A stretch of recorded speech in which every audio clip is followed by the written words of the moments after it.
All right, all right. What is going on? Turn that off for a minute. All that business. There we go. How's it going, everyone? Lone Affair, welcome back to the Dougie Zone. Someone mistook me as saying something else, but no. That's not what it is. No. So let's get back into what we're doing.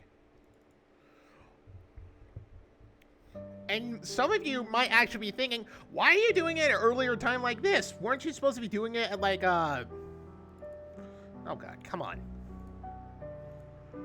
There we go.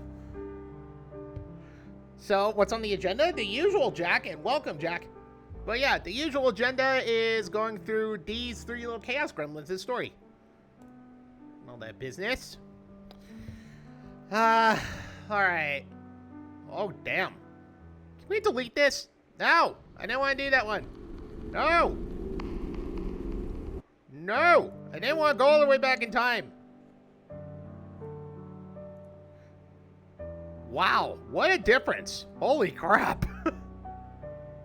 That is a huge one. Damn. Anyway.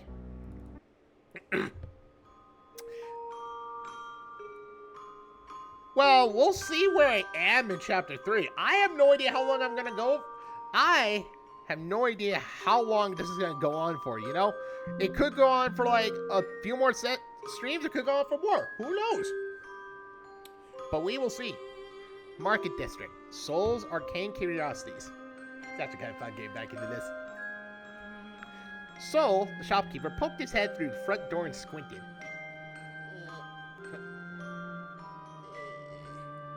Waves of shoppers and tourists swarmed the street, passing by a shop without a second glance. Thank God. None of you fuckers are coming into my store. That means I can have more time to have some more pipe weed. Oh, I sure am not gonna get into a cardiac arrest. Unsurprisingly, dinky old arcane shop wasn't exactly a hot local during the festival season. Thank God. Now, time to close this shit down. Soul flipped up the close sign at his storefront before sneaking into the back of the shop where no passerby could catch sight of him. That ought to keep people out of my way for a while. This is actually outrageous! The old man there jumped out of his skin as he glared at the grumpy pie. He is a grumpy little shit. I love him.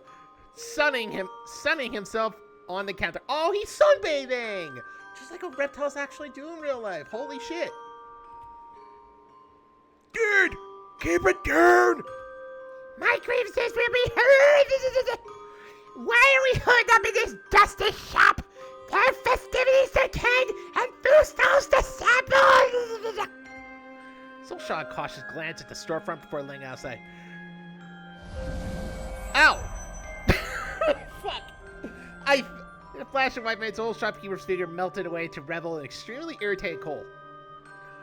Oh, I kind of was figuring, like, why is the snake with this old fart? I was kind of curious, because he's usually with Cole, but stuff it, snake. I don't want to listen to your complain for the entire hour that we got spent babysitting this place. Miles curled up into an indignant ball and rolled his eyes. Ah, yes. Your asinine plan where you jump through ridiculous hoops to trick your friends into helping each other. You could have just told them your idea from the get-go and saved yourself the trouble. I'm sorry. Cole scowled, but was interrupted by Mouse flipped his head back in dramatic flourish. Oh, but wise demon! My friends couldn't possibly trust me to make good decisions for their well-being without an ulterior motive. Nay, impersonating and manipulating them is surely the better option. The urge to trap the snake under a bowl again was overwhelming. Just like when you do a spider. When you see a big-ass motherfucking spider, you put a bowl over it and then forget it. And then let it suffocate. There were a lot of drawers lying around the shop. The thick glass should hold Noodle's incessant babbling for at least a while. Oh, no. Oh, it was so tempting. Many things are tempting indeed, and this is one of them. Especially when you have a twink bard in the middle of all things. Cinnamon tea, the best. Anyway. The snake shot Cole an annoyed look. I'm Isaac, you fool! Don't you even dare! What? What? You can't blame guy for wanting some peace and quiet. And ignore the truth? Cole grumbled and sank down in his chair. I told you already. Nobody trusts me enough to just roll with my ideas. They always think there's a catch. It's easier to just string them along like this. It's worked pretty well so far. Malice frowned. Why do you always believe that people assume the worst of you? That feels like an awfully sad way to live. Cole stiffened. The words stung more than he'd like to admit. His shoulders went rigging as he fumbled for something to retort with. After a beat, the hyena cleared his throat loudly and reached to a nearby jar. You've got about 10 seconds to change the subject. No jar! Please! For the love of God! Probably smells like old-ass farts in there! No! No! They're horrible for my back pain, especially as a snake, and they burn my nostrils! Even the hairs inside them! I don't think I even have hairs in my nostrils, but oh well! The demon slithered off the counter and onto Cole's lap with a thoughtful look. Okay. That other voice I had, I'm gonna do it anyway, see what's worse. Tell you what, there's something I've been meaning to speak to you sus about regarding a little demon whose relationship you sus indeed. So why don't you just sit down with users and I can sit together and talk this out, sir? No! No! That's not Malice! No! Ah, fuck. Tell you what, there's something I've been meaning to speak to you about regarding a little demon-host relationship. Cole yawned and unscrewed the jar.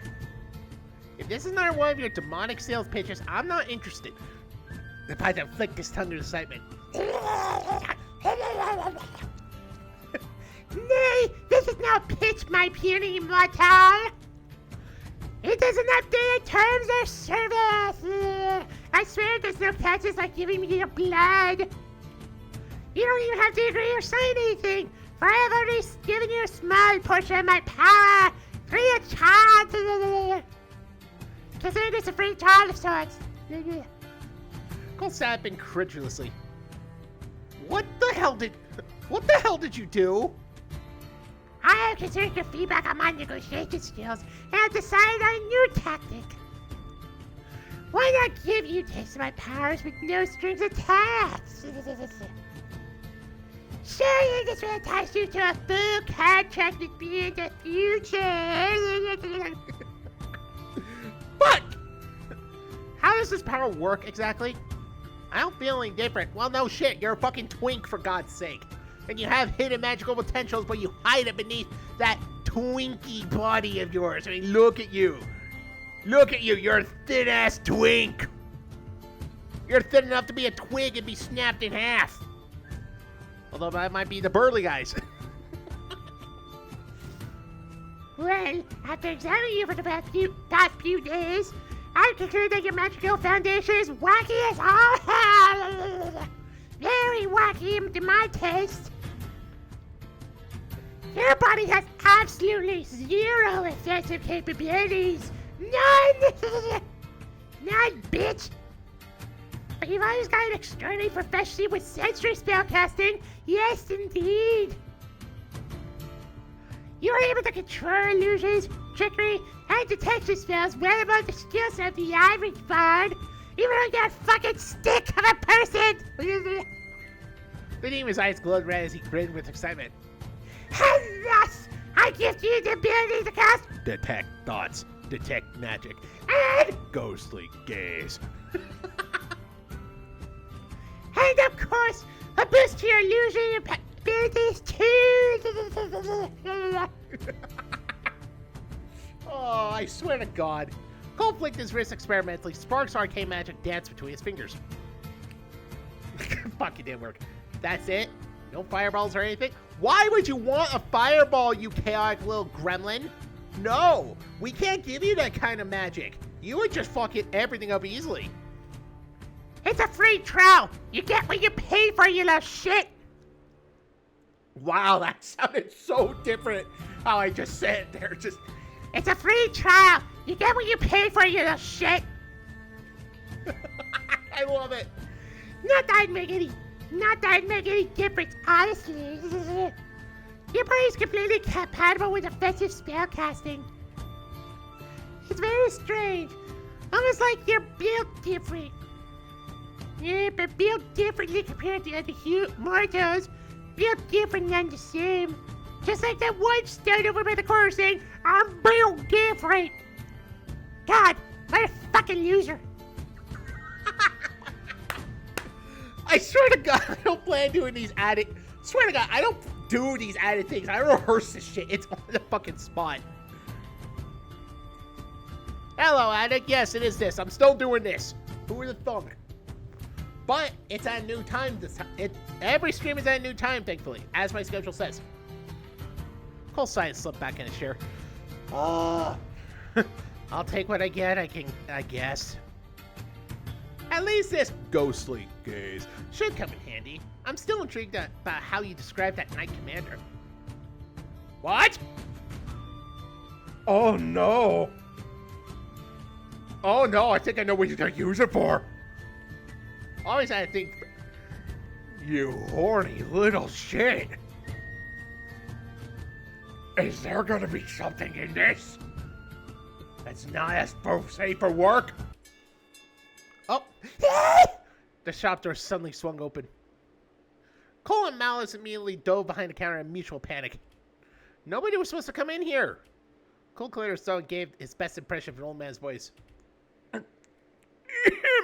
Sorry, bud, but we're closed. Can't you see the sign, you fucker? The visitor did not answer. There was a pause before the front door was slammed closed. Up to old tricks again, I see. Oh, fuck. Caught red-handed. Cole felt his blood run cold. Slowly, he stood up from behind the counter to find face-to-face with the venomous Clyde. Hey, buddy. Aren't you supposed to be in the tournament right now? The tiger's sharp gaze pierced through him like a knife. Ugh. Oh, my God. There. You're not as clever as you think. And I refuse to fall for another one of your schemes. That's not... Look, I can explain. I don't want to hear it. Every time I lend you the tiniest ounce of trust, you always manage to stab me in the back somehow. Like a few days ago, when you cast Charm Person on me while I had my guard down. What? You weren't supposed to remember? Oh, but I did. The cat growled. I've been giving you the benefit of the doubt for too long, Kalodi Bonebreaker. You're like a poison, ruining lives wherever you go. And I need you gone. Oh my God, Clyde! Wait. Oh, updated art. Nice. Looks better. Well, it still looks amazing, but still. I'm sorry, Clyde. I really am. I just wanted to make it up to you somehow. Cole's chest looked painful as Clyde stepped closer. His cold eyes peered down at him with disgust. Heavy silence sunk in the air before Tiger let out a tired sigh. That's not Clyde. Clyde would not be this much of a total dick to him and such. Like, that, not that much. I mean, he still has some, it's been a while since I did it, but he still has some appreciation for him, so basically, that's not Clyde. I call horse shit on this. I didn't want it to come to this either, Cole. But I think it'd be best if we parted ways. For both our sakes. Cole hung his head low. Yeah, I know. Clyde paused before taking a deep breath. Listen, if you really want to make it up to me, I have a small favor to ask. Cole's chest felt heavy as he stared at the cold floor. Anything you need, just ask. I know you stole one of the rubies during that tussle at the fighting ring. I want it back. The ruby? Even one of those rubies would sell for a fortune. That is so not Clyde. I fucking called it. I fucking knew it. That is not him. Clyde does not know about the rubies, I believe. I do not think he does. I could use that to rebuild my future. Bullshit! Maybe even use my negotiate with the blacksmithing guild. Clyde gave him a look of pain, desperation. Can you do that for me? This one favor? It's all I ask.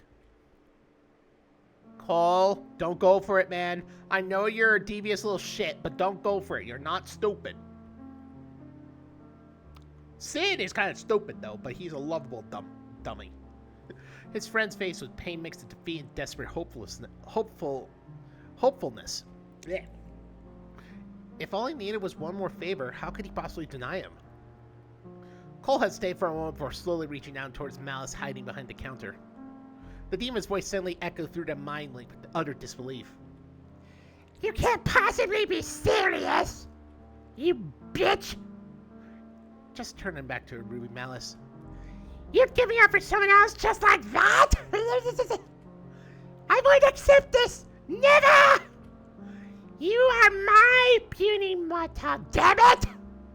You better fucking act like it! I refuse to be passed on to someone else like some used fucking tissue! Come on, Malice. For me? For a moment, he could feel the tiny stick tremble in his grip. Clyde suddenly spoke up, startling the two out of their exchange. What's the matter? You having second thoughts? No, I was just rummaging through my pockets. One moment. There was a small moment of hesitation between the two of them. No! What is it? No! Clyde stared at him with a mixed fascination and suspicion. The tiger cautiously reached for it. It's not Clyde! It's not Clyde! I appreciate it, Coleslaw. Maybe it is. Holy shit. I don't believe that, though. Just hope you're not trying to pull one of your illusion switcheroos like you did back at the fighting ring. Ah, it's the mage. It's that fucking mage. Help you. Clyde looked taken aback before like, what are you up to? I've got a better question. Who are you? Aha! I knew it! You're not a dumbass, Cole. You may be a twink, but you're not a dumbass. In a split moment, despite the tiger's attempt to hide it, his face betrayed the smallest hint of surprise and guilt. That was all the confirmation Cole needed. I already confirmed it myself as soon as he started talking. I knew something was off. How did you know about my little illusion switcheroos? The real Clyde was unconscious in his office the first time I used that trick in the fighting ring. Ah! And during the second time, he was busily wrestling Sid in the hallways. His only exposure to my magic was the charm person that you supposedly remember. Tiger began clumsily stumbling over his words as he tried to regain his footing. The other folks on the right, fighting ring told me about it. They were all being mind controlled with no memory of the event. But your paladin friend sure wasn't. Now you expect me to believe that Artemis spilled my secrets? That's a real stretch. Out with it, asshole. Who are you? Clyde's alarmed expression suddenly melted away into a look of amusement. All the tension dropped from his body language as the tiger laughed loudly.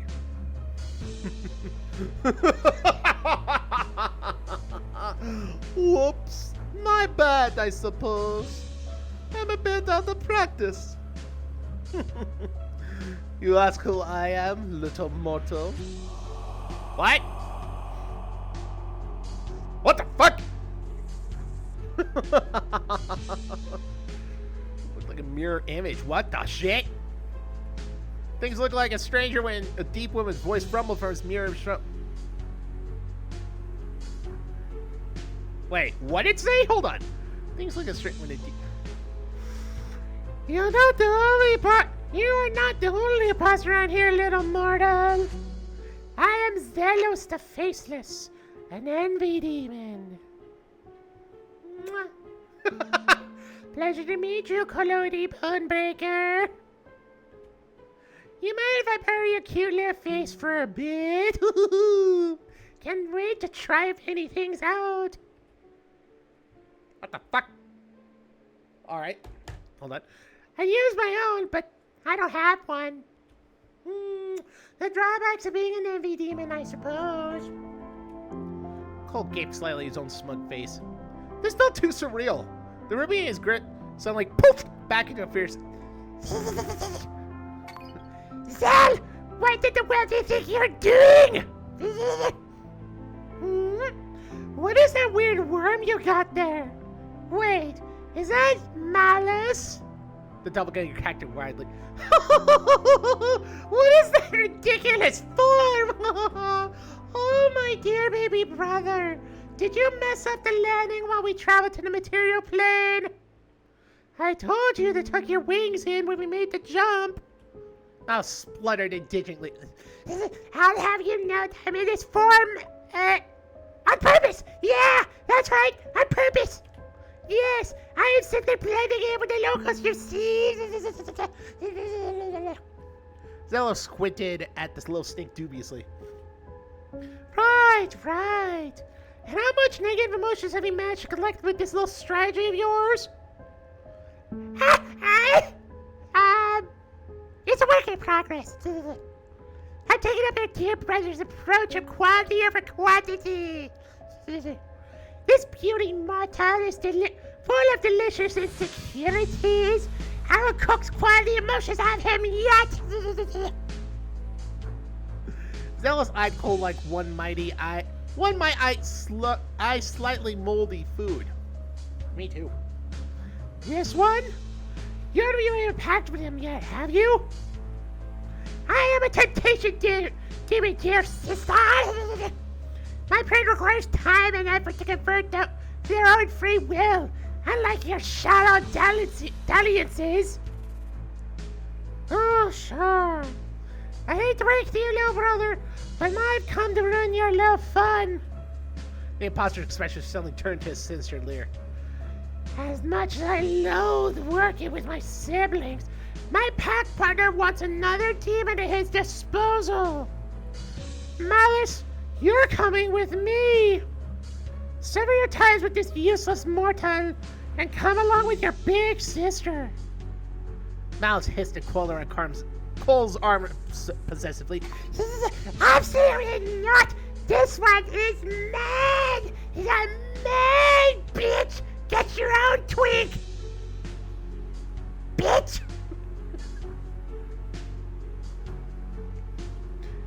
Don't get attached to mortals, Malice. You are an infernal demon, timeless. These mortals wither and die at the drop of a hat. Hardly worth the effort. Speaking of which... The temperature suddenly abruptly dropped, biting cold. A sinister glow filled Zella's eyes as she turned towards Cole. Collodi Bonebreaker, was it? You were quite lucky. Under most circumstances, I would have just slaughtered you outright and plucked my bird from your cold, dead hands. Alas, my pack partner has taken an interest in you for some reason and asked me not to kill you. Pact partner? You! Oh my god! Oh, you son of a bitch!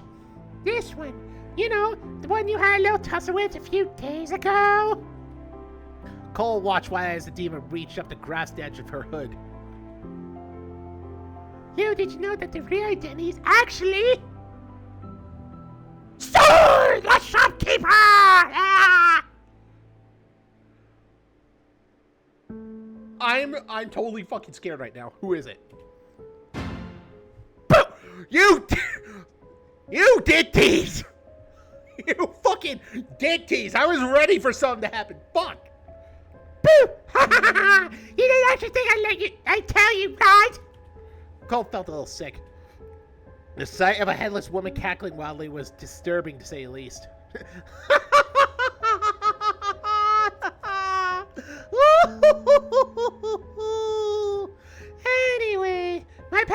doesn't want you dead for whatever reason. However, it's been well in my hand my accidentally slip. Hand over my little brother, and you may walk out of here alive. Resist, and I crush you into a bloody pulp. Understood? Hold on, I got... Understood? Understood? Cole took a step back, eyes darting around the shop for an escape route. Well, Mouse and I have this weird mind link thing going on. If you kill me, your little bird's going to die too.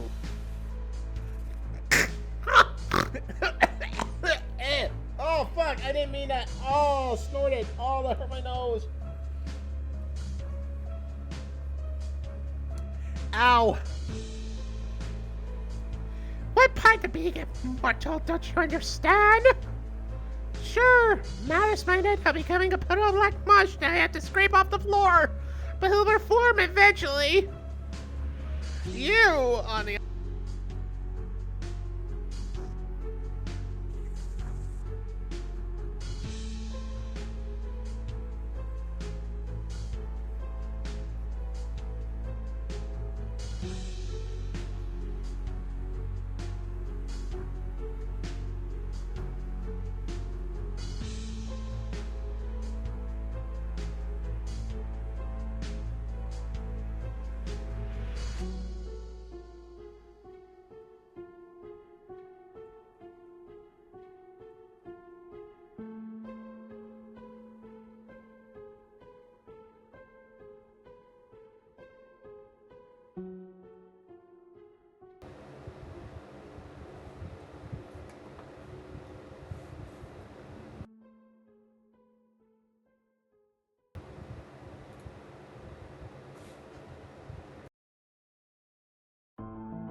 Are you fucking kidding? Are you fucking...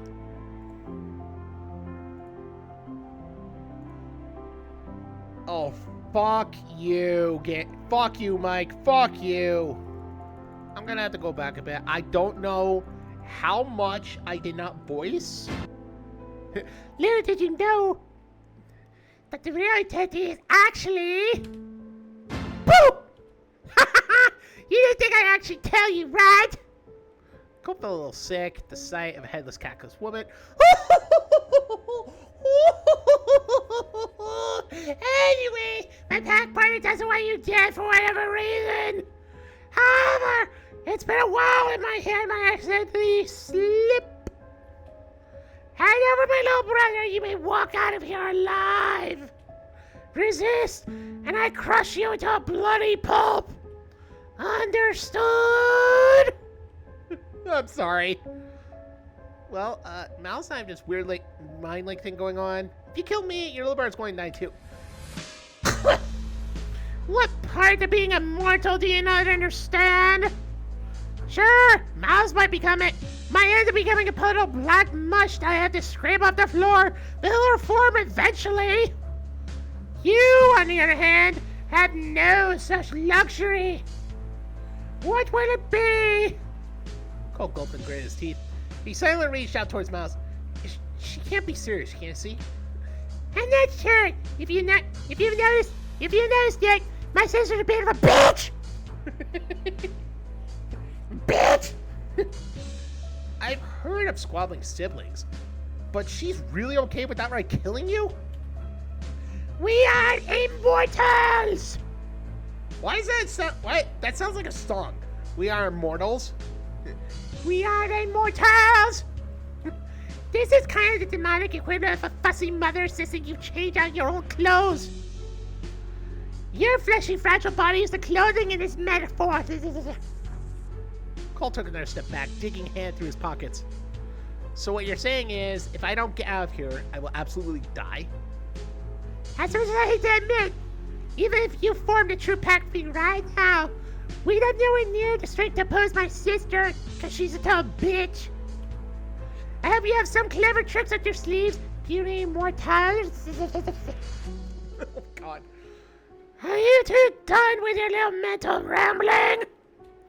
I'm not a very patient woman. Zella's sharp voice cut through the exchange like a knife.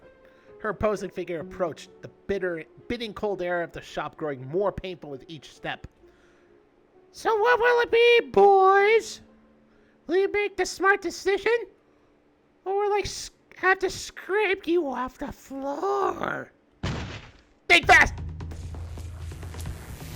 What the fuck? Blind shockwave knocked Zealous off her feet and tossed her against the shop walls.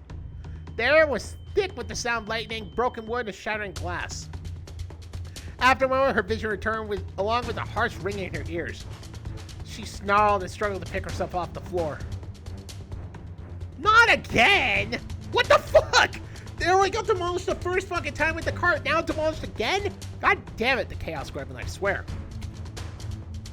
Oh, there he goes. Zella lifted her head back up just in time to catch Cole leaping through the wreckage and escaping through the hole in the wall. She snarled and flicked her wrist in his direction. Slender flash arcane light erupted from her hand and struck the hand on the back of the neck as he darted down the street. Cole stumbled for a moment, a hand grasping painfully at the spot where he was hit. After a beat, the hyena regained his footing and continued his mad dash to safety. Zealous watched her prey disappear into the busy crowd with an amused smear. It's been so long since I've had a good hunt in the material plane. Run, little mortal. Make this fun for me, won't you? Oh, shit! Shit's going down! The back of his neck was a massive searing pain as Cole scrambled down the street.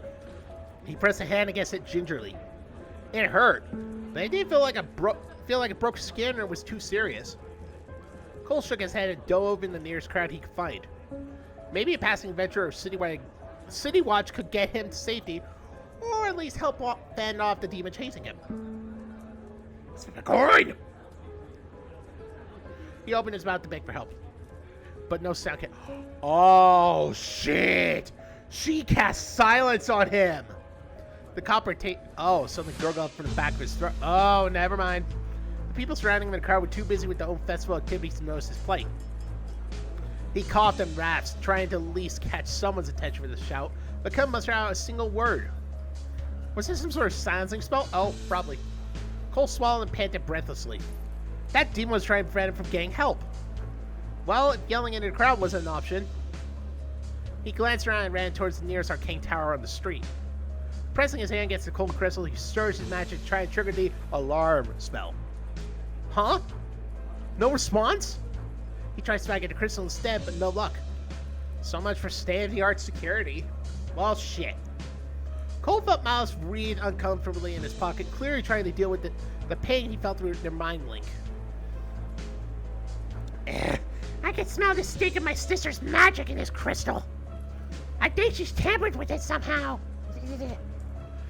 You better be careful, puny mortal. There's something weird about that spell she hit you with. Cole glanced around the jam-packed street towards Soul's shop in the distance. This was the nearest crystal to the shop, but no alarms were set off from his little explosion with Artemis Thunder Wave crystal. What the fuck? She must have stayed with most of the nearby security before coming to find me. Cole growled, pushing his way further down the street. Fine then. She couldn't have tampered with all of them. Well, now you just jinxed yourself. Now, don't you feel great about that? Let's try the crystal set up further away. I cannot talk. In this thick crowd, he had no idea if Zealous was pursuing him, but he best put some distance between himself and the shop. That's a good idea. Even if she was demon, she wouldn't dare start fighting in the middle of this crowded place. Or would she? The tournament arena was a short walk away. He should try to reunite with Artemis and Sid, or hopefully run into a church night or city watch on his way there. Oh! What the fuck? Cole felt his vision blur as a spray of warmth spilled down his arm. Oh my god! Something gave one. Oh no! Stuck in defense, puts a hand against the raw wound. Holy shit, Cole! It burned. Was this an acid arrow? You didn't see where it came from, but to think the demon had landed such a clean shot in this crowd. Damn! Oh, poor Cole. No! Cole out the last rascal he could manage and grabbed the hem of the passing merchant. Please, some help. Anyone! The merchant took one look at him, scowled, and kicked loose his trembling grip. Get lost, kid. I ain't got time for drunks at this hour. Cole gaped in shock. The other people in the crowd were actually avoiding eye contact with him. When he tried to plead for help or pull on their sleeves, he was quickly shaken off. What the fuck is going on? He's bleeding in the middle of the street here. Cole felt Miles poke his head out of his pockets. The side of the little snake's head was covered in blood. Oh, God!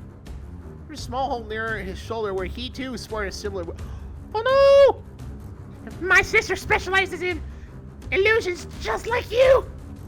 And she loves playing with her food. I think she must have hit you with some sort of illusionary spell that disguises you from everyone here.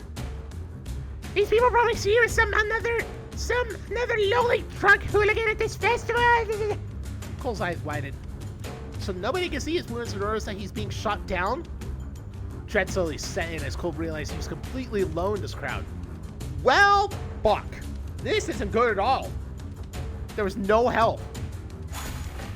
Ah, no! Cole! Oh! He took an arrow to the knee!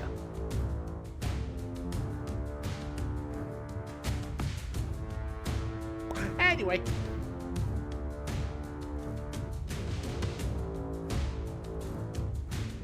Oh my God! Cole out a silent scream, grasping a gaping wound as his leg gave out from under him. His head felt hot, his senses growing a feverish haze from the pain. Through gritted teeth, Cole dragged himself around the street corner before collapsing into a panting heap. Oh, you poor little shit! Nervous sweat soaked Cole's brow as he kept an eye behind him. He needed to keep his cool and figure a way out of this mess. My sister's a spell sniper. Hiding behind cover won't do you much good. She can strike you down through this crowd while standing at the other end of this street if she wanted to. Frustrated hiss escaped Cole's bloody throat. Great. That would have been helpful to hear 5 minutes ago, jackass. Got any more nuggets of wisdom for me? Preferably something that'll help us get out of this mess? Well, Zelos is probably hiding nearby among the crowd in a disguise. She's the perfect shapeshifter and even requires the memories of whoever she turns into. Little Snake shivered. Zelos likes to watch as she slowly whittles down her prey. Your sister sounds like an ass. Cole squeezed his eyes closed, intentionally soaring through his current options. He had an arcane crystal with cure wounds, but only one. It would suck if he spent it now and got absolutely pulverized later. Best save it for a true critical moment for a final burst of life. That's a good idea, Cole. Don't waste the shit. Cole opened his mouth and tried to speak, but that silencing spell was still in effect. Fuck. And here was the other problem. Most of his spells require both a verbal and somatic component in order to be cast. Sharp verbal incantation, along with summoning flare of the wrist or snap of the fingers. Being silenced has got most of his most powerful spellcasting options, even with the new spells Mouse provided from him earlier. Only minor illusion, prestidigitation, and his new ghostly gaze didn't require a verbal component to cast.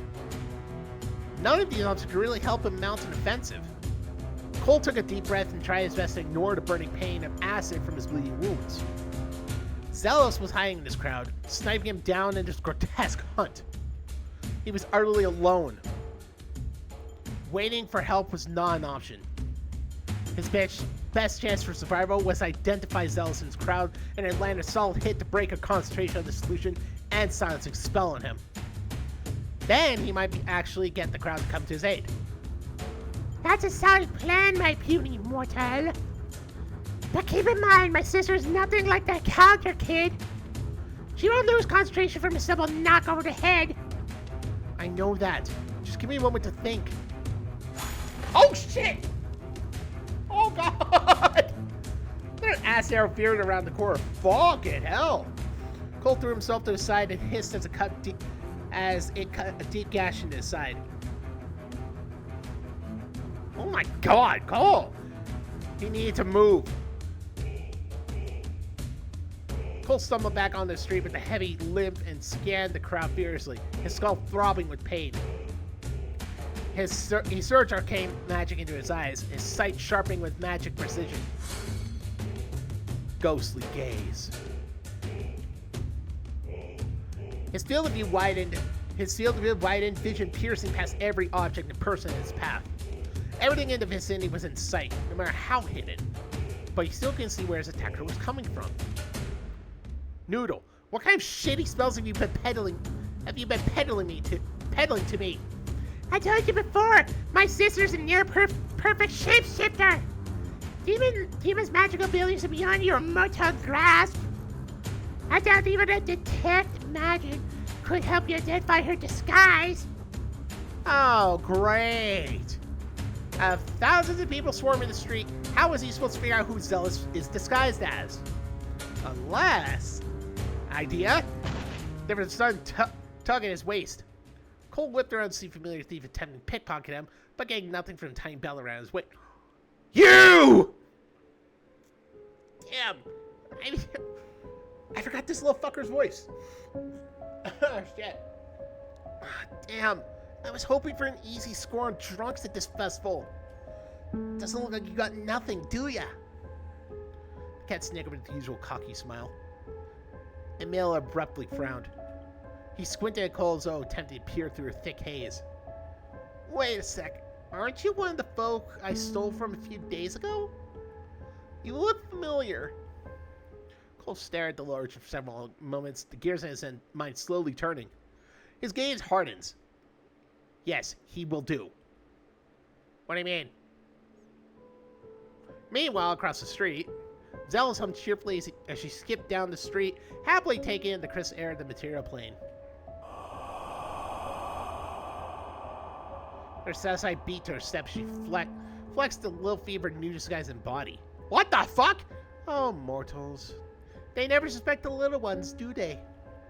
She had been hoping for a more thrilling hunt, but it appeared Malice's new host was far more fragile than expected. Oh well. At least she could still enjoy the pleasant festival atmosphere. Ugh, I still don't understand why Malice couldn't just come with me willingly. Oh, he's going to attach his little mortal. It was foolish. Mortals burn and fade quicker than insects at the edge of winter. Disposing of his mortal should be simple as shedding a change of clothes. Why must her little brother be so difficult? It should be a matter of time before his current host expires.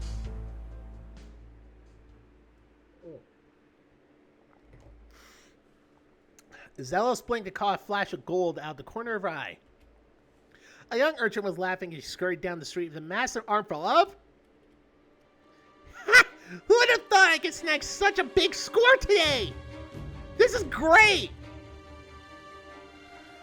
Oh shit, those crystals look charged with the same spell that blasted a hole through the shop. Oh my god, and there were enough of them to blow up the entire street! Was Malice's mortal willing to use the child as a sacrificial decoy? Ah, fuck! Zell felt her heart skip a beat as the urchin stumbled. The urchin tripped and fell to the ground, losing grip as all the crystals clattered across the street. Upon impact, the crystals glowed and testified with a harsh metallic hiss. Oh, shit. Kaboom? What? Silence? She glanced up in confusion. What? My shinies! They all turned into worthless rocks! That drunken little shit scammed me! Realization dawned across her face. Haha, suck it. This was all a ruse. Seriously, Cole? Again with the fucking smacking of the goddamn loot. Not only that, he hit a child! Wasn't me upon the disguised demon, clubbing her over with the head with his loot. His mind was racing as he launched himself forward. Wait a minute. Wait a minute. These look so odd. These look like they were just plastered onto something. I don't know. It looks odd to me, but oh well. This child was the only person on the street who reacted to illusionary crystals like the bombs they were disguised as. A part of him felt a tiny flash of guilt for clobbering a kid, but this was a life or death situation. Ha-ha! The disguised demon's form immediately dissolved into a mass of black mist as she backpedaled from the impact. Suck it! Landing on her feet, the mist swiftly formed from a child into the more intimidating figure of the cloaked mage. The demon huffed furiously as she attempted to regain her balance. Oh, you think you're clever, don't you? Oh! Cole didn't give her any time to react before he shoved a fistful of real arcane crystals into the demon's empty hood. She let out a scream as glowing crystals filled the interior of her hood with a thunderous glow. Goodbye! Oh! Cole immediately twisted behind her, his injured left arm flailing limply in the air. He bit down the wire he wrapped around the demon's hood and yanked as hard as his torn body would allow. Zelos struggled and thrashed wildly in an attempt to throw the hyena off her back, but to no avail. Oh, shit! Her hood was sealed shut, with a dozen charged arcane crystals trapped inside her head. Uh-oh. Cole felt a flicker of satisfaction as the sizzling glow of lightning grew brighter and brighter. This was payback. Whoop! Whoop! Holy shit! A blinding explosion tore through the air, sending shockwaves blistering through the streets. All of Cole's senses whited out. His world was only the sensation of his broken body skidding across the hard cobblestone like a ragged tumbleweed. Painful ringing filled his ears as he struggled to get grip on his surroundings. He was still tumbling. People were screaming. Chunks of stone and wood showered the crowds as debris from the explosion rained down. Holy shit! Towers of smoke filled the air and burned his nostrils. Uh-oh. Cole winced as he landed on his bleeding shoulder, his wound making a splatter of blood across the broken stone. He let out a hoarse scream at the pain and found slight comfort that his voice had returned.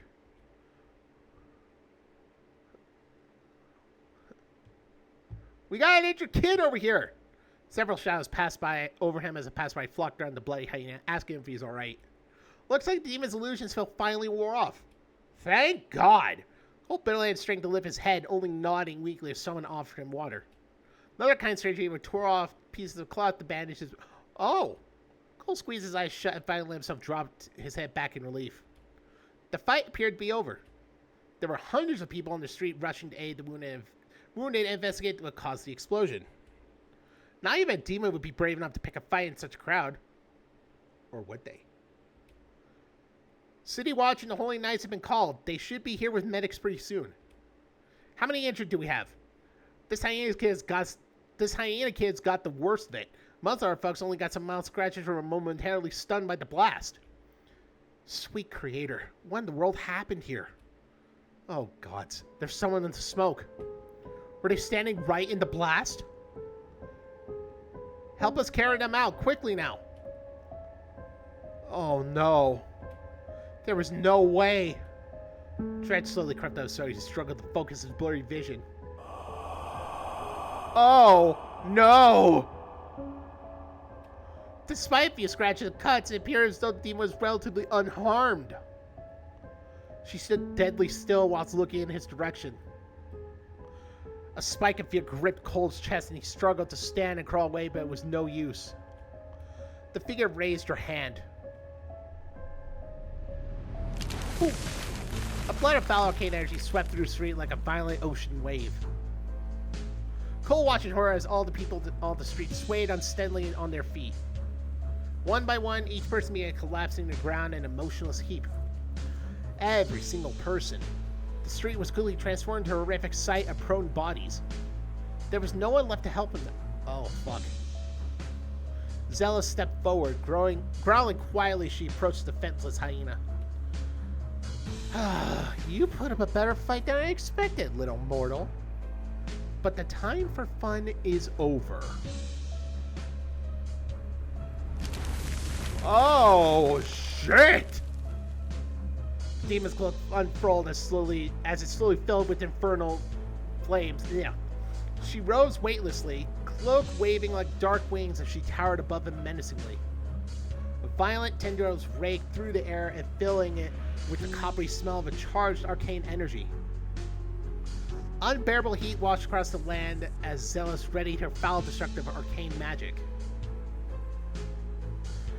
I've enjoyed our low game, but I'm afraid I've run out of patience. Her voice lost all of its previous cruel and playful tone. Her words rumbled like distant thunder, ageless and absolute like that of a true demon. Hand over my little brother, or I will blast you into a pile of ashes. My host's orders be damned. I am Zealous the Faceless, envy demon of the infernal plane, and I shall not be crossed.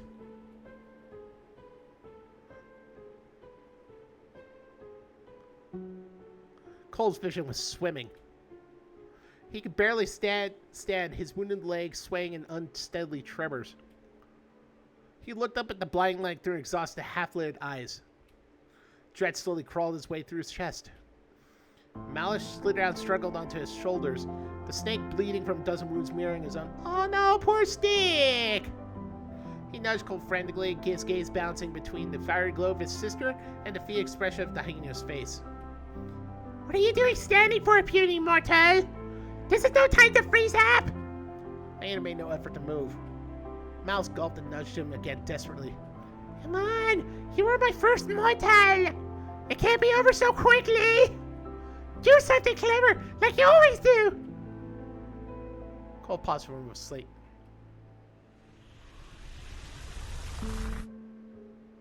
Sorry. I'm out of tricks.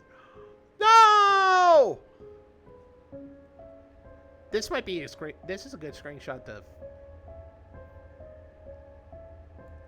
No, Cole! Cole squeezed his eyes shut for one last time.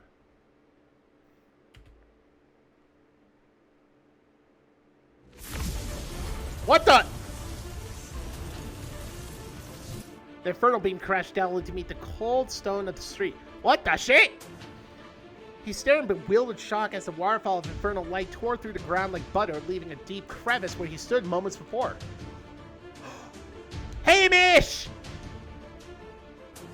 Yes! Haha! Hamish leaped through the air and skid a safe distance away, bone drawn and Colt safely tucked under his arm. Nice. The older hyena gently rested Cole down behind the safe cover of a street corner. He scanned over his battered body with concern. Are you alright? Cole opened his mouth to answer, but could only manage a quiet, bloody gurgle. Hamish's eyes widened before narrowing his deadly slits. The older hyena brushed a worried hand over Cole's cheek before standing. Rest. I'm here. Hamish turned his gaze toward the airborne demon. A quiet fury filled his entire being as he tightened his grip on his bow. Oh shit, shit's gonna go down, but I have to situate myself. Fuck. Oh. Damn! I don't have any fucking popcorn with me. All I got are some fucking Pringles. Oh shit! From high above them, Zealous cackled in mocking amusement. As another little mortal comes to play. Very well. I hope you proved to be more durable than the last one. Whoa! In a flash, Hamish let loose a volley of arrows up at Zealous. She continued to cackle and dance through the air, dodging every last one. The sails sailed past her and buried themselves in the surrounding buildings. Where are you even aiming? Hamish barely spared her glance as he took a mad sprint in her direction, his gaze fixed solely on the arrows embedded above. What the? The arrows dug deep into the wooden walls of the buildings, their sharp blue arrowheads gleaming in the sun. Uh-oh. Oh! In a flash, the arrowheads crystallized and bloomed like jagged flowers.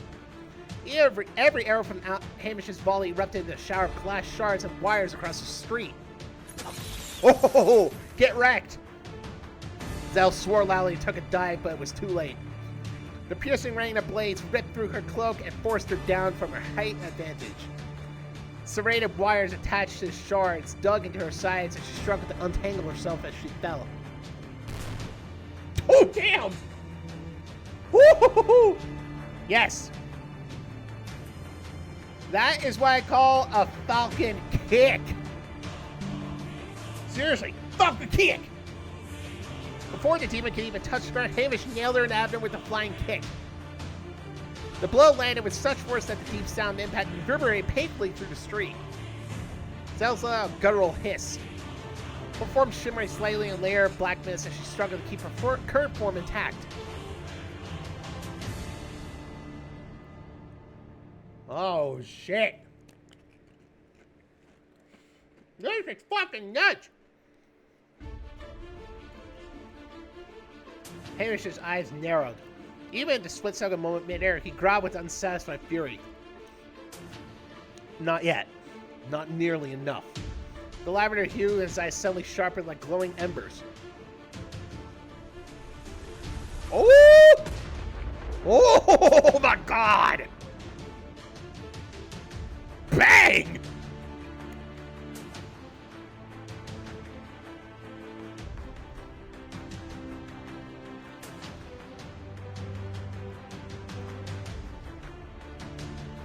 Damn, Hamish!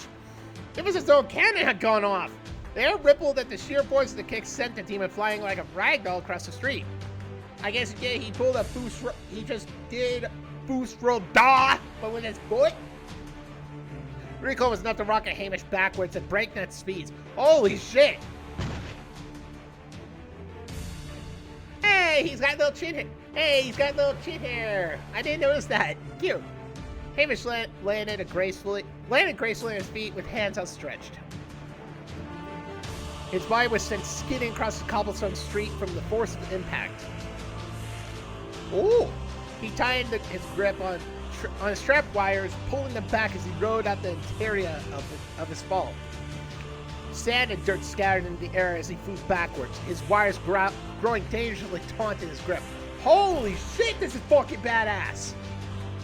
At the other end of the street, Zelios' flying body halted immediately as hundreds of wires snapped shut around her.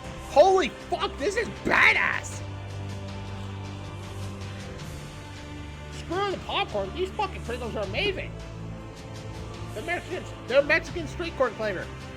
She hissed and tried to squirm, but the wires were too tight to budge. Not even an inch. Not even 19 inches. I mean, we already got that from a statue a few years ago, but still, 19 inches of someone. Can't go wrong. The straight edges of the wire dug deeper and deeper into her trapped form as Hamish pulled them even tighter.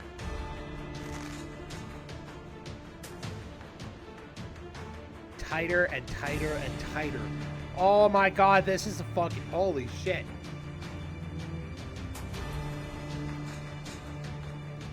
That could be the fucking thumbnail of the video. Zelos snarled and screamed, struggling fruitlessly against her restraints, but there was no escape. Black-red mist bled from her cuts like billowing clouds of blood. Hamish's eyes were steady with cold and cynical wrath as he continued to pull. Tighter and tighter. Oh, get fucked! The demon let out one last blood-curdling scream as the serrated wires finally cut through. Her body scattered in all directions. Pieces of flesh and solid black mist fell to the cold cobblestone floor in sickening splatters. Ew. So, get fucked, Zelos. And then it was over. Holy shit! The remains of the demon sat motionless on the ground, devoid of life. Or is it? We're not sure. Demons are immortal, but we'll see. Hamish approached the scattering flesh slowly, as though expecting him to retaliate in some way. After several minutes of nothing, he finally lowered his bow with a sigh. Not bow, what the fuck? Hamish quietly holstered his weapon and turned his gaze behind him. Now that the fight was finally settled down, Cole cautiously poked his head out from his hiding spot. He quietly limped towards Hamish with an awkward look. Hey, stop moving. Stop moving. You're worsening your wounds. Sit down and rest while I go get a medic. Even in his ragged state, Cole scoffed and resisted the urge to retort Hamish's bossy tone. He thought against it in the end. He barely had the voice to argue, after all. Cole cleared his throat again and attempted to swallow down the coppery bile obstructing his voice. Hey, Hamish? Thanks. Dollarhania's face softened. He averted his gaze sheepishly, feeling equally awkward in the moment. Of course. Anytime. The two of them suddenly gave a startled jump. Black mist erupted from zealous... Oh, no! Son of a bitch, it's not over? What the fuck? Enveloped in an impenetrable cloud of dark. Cole coughed and waved his hand vigorously to fan the air, but to no avail. It was so dark that he could scarcely see his own hand. What is happening? Shouldn't that demon be dead? Surely a diminished voice rumbling through the mist. Rumbled. You are such simple creatures. Do I have to remind you that the meaning of the word immortal? But color me impressed. I have not been discorporated by mortals in at least 2 or 3 centuries. Oh, my little Malice. Perhaps you have chosen your host better than I had first thought. You made this job rather fun. Cole felt the little snake rustle slightly in his pocket, but didn't have the strength to speak up. Hamish's stern voice suddenly cut through the stern mist. What do you want? We've killed you once already. Leave, or I'll do it again. Zealous's laugh shimmered through the dense fog. Oh, I like the grit in this one. Tell you what, let's play one more little game. Win, and I might give you mortals a few days apiece. As a treat...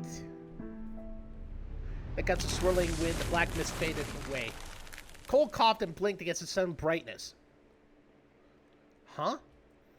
Oh, this is bullshit! Stay forward to... No! No! Oh, you dick! Interesting. I suppose this is the game that she was talking about. The other Hamish crossed his arms and gazed towards Cole patiently. Stay calm, Cole. I trust your judgment. That was a very Hamish thing to say, Cole supposed. He gritted his teeth and glared at the identical figures anxiously. His injuries were taking their toll. It was hard to focus through the burning pain from his raw wounds and raw body. Oh, this is bullshit indeed! Fuck me! Damn you, demon! Cole trained his blurry vision on the two older hyenas. Both were very calm, with a tinge of stern energy as they waited for him. Oh, fuck me. Tell me something that only the real Hamish would know. One time you tried to pick up Marrow's axe, but you couldn't even budge it. Then you kicked it and fractured one of your toes. You made the whole guild tell everyone that you got the injury from a very tough battle. You're definitely now so like the real Hamish. He turned towards the other hyena. What about you? You've neglected your guild chores for exactly 22 weeks. That includes cleaning the supply closets, many of which were your own messes, restocking the pantry, and wiping down the tavern counter. You're very good about keeping the library organized, though. Cole grumbled. That's some very accurate nagging. Well, shit! This is fucking tough! Cole scratched his chin thoughtfully before taking a step back. Oh, his eyes suddenly lit up as arcane energy flooded his sight. Both ghostly gaze and tech magic filled his vision as he scanned over the two hyenas carefully. Cole scowled with frustration. Physically, they both appear completely identical, down to the finest hair on their body. Oh! Another typo! Sorry, Shiro. No, I don't want to fuck. Oh. Sorry, I got a new phone and a case for it. I'll explain soon. Hold on.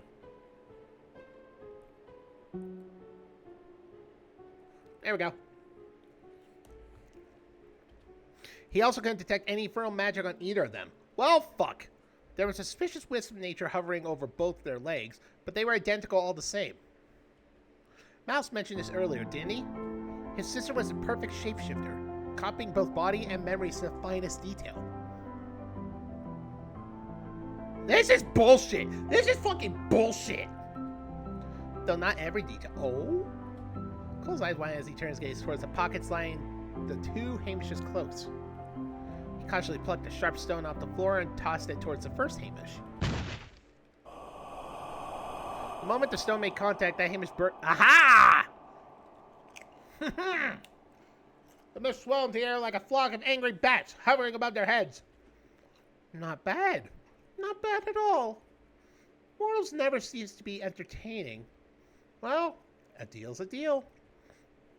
I will be seeing you around, little ones. With that, the cloud rose skyward in ribbons of black mist and disappeared. Holy shit! Cole and the apparently real Hamish both let out a sigh of relief.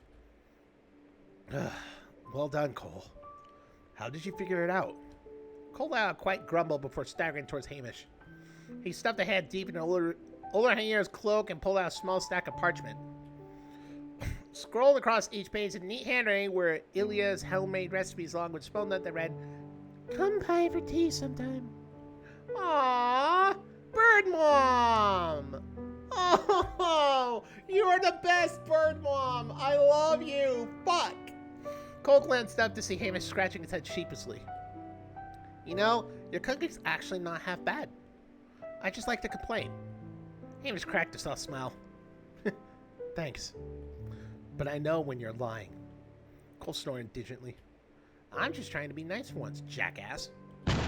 Oh! Oh no! Cole hastily patted his bet for his cure wounds crystal, but his strength finally failed him. His vision blurred before quickly blacking out, his legs giving way below him. As he fell, the last thing he saw was Hamish's worried face as he rushed in to catch him. No! Sleep weighed over Cole like a heavy blanket. His whole body felt like lead. Not an ounce of strength was left in him. He could sleep like this for a month and still feel like a wet rag. Let him rest just a little longer. Whoa, what the shit? His fear started on end, magic prickling through him like 1,000 tiny stag needles. Ow! What the hell?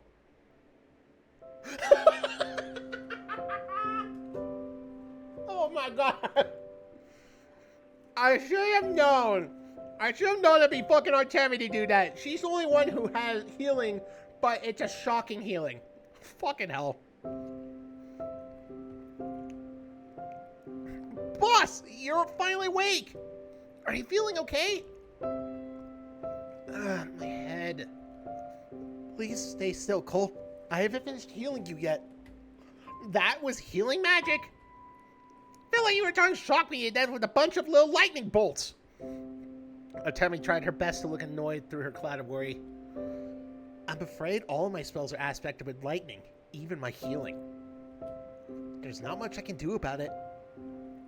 It may be a bit unpleasant, but you can't deny its efficiency. Cole glanced down. Sure enough, most of the minor injuries he had suffered had completely healed over. Puncture wounds in his shoulder and thigh were still painfully sore, but the flesh had scabbed over with what looked like weeks of recovery. How? What happened? How long was I out for? About an hour or so. Sir Hamish already gave his report on what happened. He explained how the cloaked mage has sent a demon to attack you and fester other festival goers. Artemi let out a growl of frustration. How utterly despicable. I should have been there to help defend you. Instead, I was fruitlessly wasting time. The joust. Sid's large hand rested comfortably on both their shoulders. We're just glad you're okay, boss. How are you feeling? Cole groaned and rubbed his eyes, and as well as his temples. I'm not gonna stop with that joke. I swear. I swear to God, I'm always gonna keep making that temple joke. Alive? That's all I can ask for, really. He glanced around and finally noticed his surroundings. There were tents lining the streets as Max attended to the people recovering from the mass fainting episode. Church nights and the city watch were posted at every street corner. It looked like things were under control at least. Well, that's good, because fucking shit hit the fan majorly.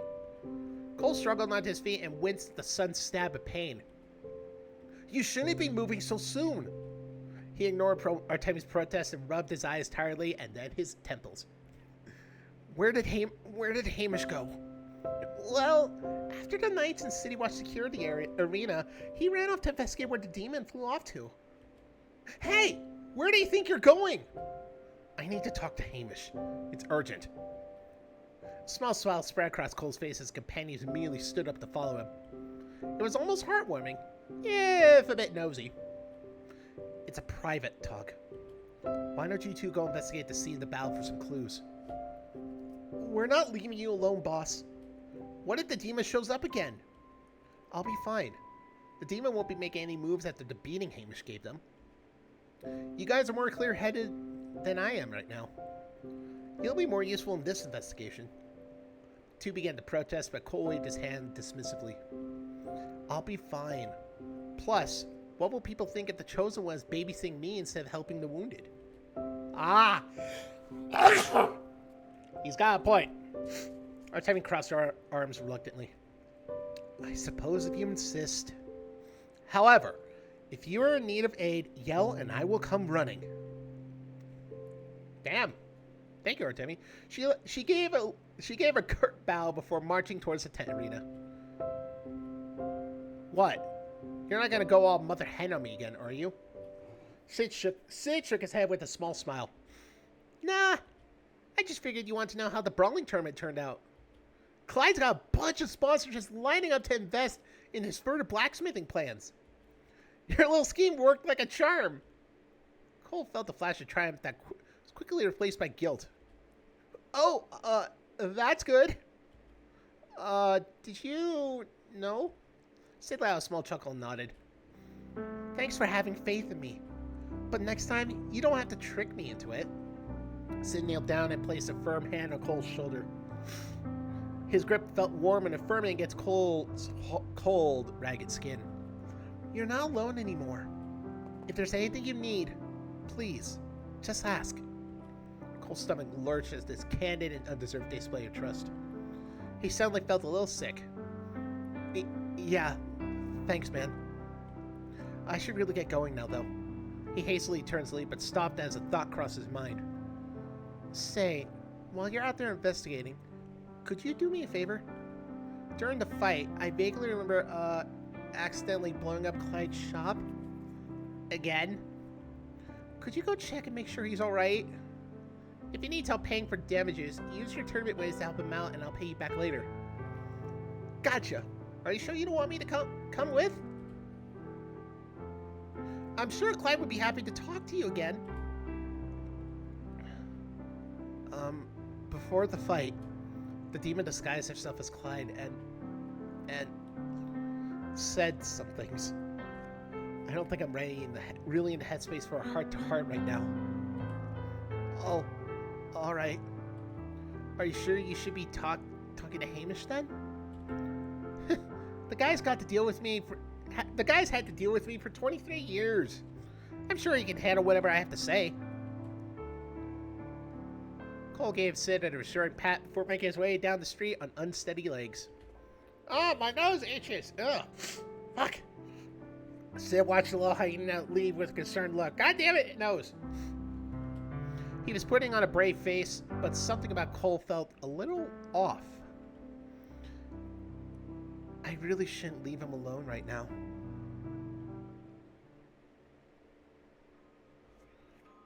Let's see, where should we investigate? Oh! Oh shit! Inconspicuous boot. Uh-oh. Is it Calder? Uh-oh. Oh no! Among the rubble and trash scattered around the street was a peculiar dirty boot. Nobody paid any mind as Max and Ice rushed up and down the street to tend to the wounded. It was just a regular boot after all. Why bother? After an hour of lying on the ground like a perfectly normal object, the boot suddenly shuddered. And then wiggled a little more. Abruptly, in a flash arcane light, the boot exploded in a cloud of mist. I knew it! I knew it was Calder! I knew it! I almost forgot the little fucker like got turned into a boot by Bird Mom. What? Where am I? That witch? Is she gone? Calder fiercely scanned her eyes and... Oh, thankfully, the terrifying facade of the floating bird was never to be found. He was safe for now. He had half the mind to press charges for the emotional torment that Shriek put him through. But he had the distinct feeling that not even the entirety of the city's night forces could hope to hinder that woman. No, not at all. She's forced to be reckoned with. Oh, he should be happy to even be alive. But what in the world happened here? The street looks like a war zone. The noble flinches and their squad of medics rushed past him with fresh supplies. It appears that the festival did not go as planned. The wounded folks in the tents don't look too injured, though. Well, I suppose I should be thankful for whatever this disaster is. Hopefully the ruckus has driven attention away from my unfortunate tournament results.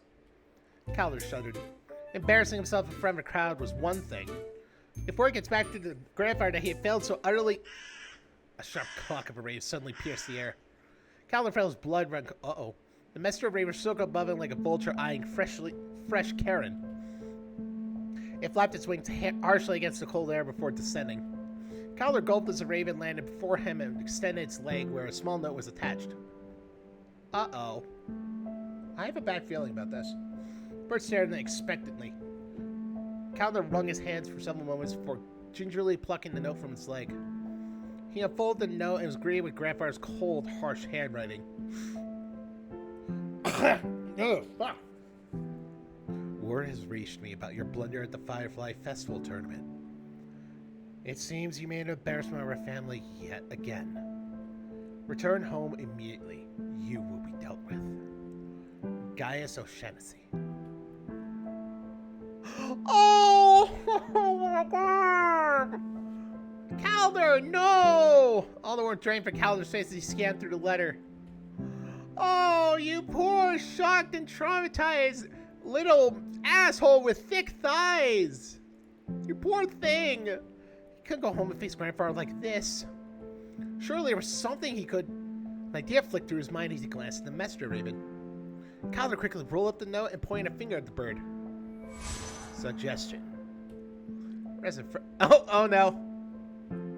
Fly around the city in a confused manner and then return home late at night. Give grandfather the impression that you failed to locate me and deliver the note. Understood? Raven nodded blankly before fluttering off into the sky. Calder allowed an exhausted sigh.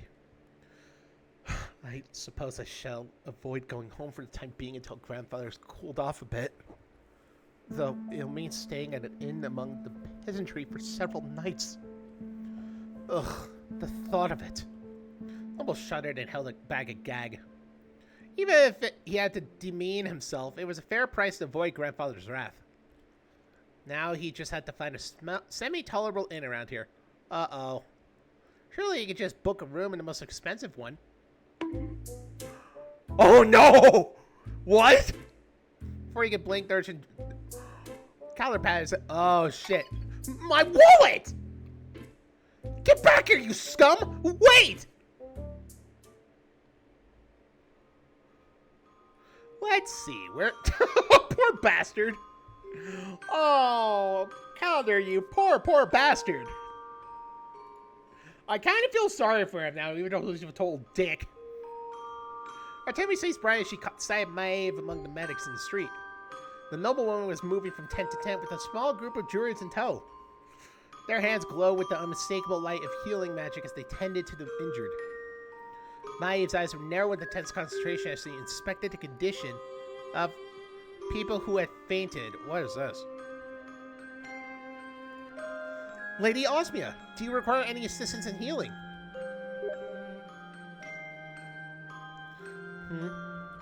Oh, thank you, Gautier. But my druids and I have things under control at the moment. Also, Maeve paused. Didn't you get kicked out of the tents for zapping the wounded with electricity a while ago? Oh, that? I meant no harm. It's just all my magic is aspected lightning, so... Yes, I saw the people you zapped were instantly healed of their wounds. The healing magic at the creator's chosen is potent indeed. Though the lightning aspect nature of your magic doesn't affect all of your spellcasting, it sounds like the symptoms of an internal imbalance. You should get checked that out by a more experienced medic at some point. Until then, I'm afraid your healing abilities are less than practical. Artemi gulped and bowed her head deeply. My deepest apologies. Unfortunately, my healing instructor, Sir Theomore, is out of town at the moment. I will remove myself from the premises if you'd like. Maeve held out a patient hand. There's no need. In fact, would you mind accompanying me as I make the rounds? The mere presence of the creator's chosen will provide the people with a sense of safety and security. Maeve squinted.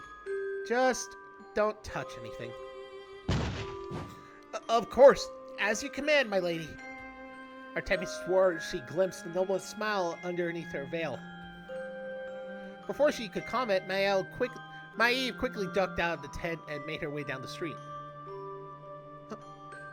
Artemi gulped before hastily following. Huh. They spent the next hour going from tent to tent, aiding all the wounded. Thankfully, it seemed most people were uninjured and simply recovering from their fainting spell. Even so, Maeve inspected each and every one of them to ensure they were in good health. Wait a minute. This fainting stuff is something of a major thing going on right now, right? So, I have a bit of a theory. What if the prince might be in that condition too? Like, he's suffering worse than anyone else. That's why he is maybe so panicky and all, and just so, like, I don't know. He just seems like someone who can faint easily from just a breakdown. He's a nervous wreck. I hope Bird Boy's okay. I fucking miss him already. I hope he appears soon again.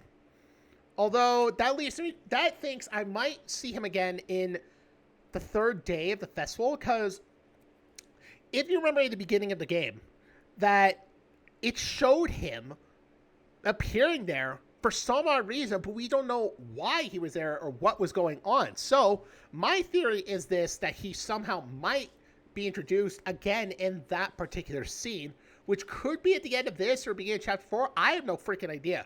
I don't know what's going to happen. So, let's just continue on. God damn it.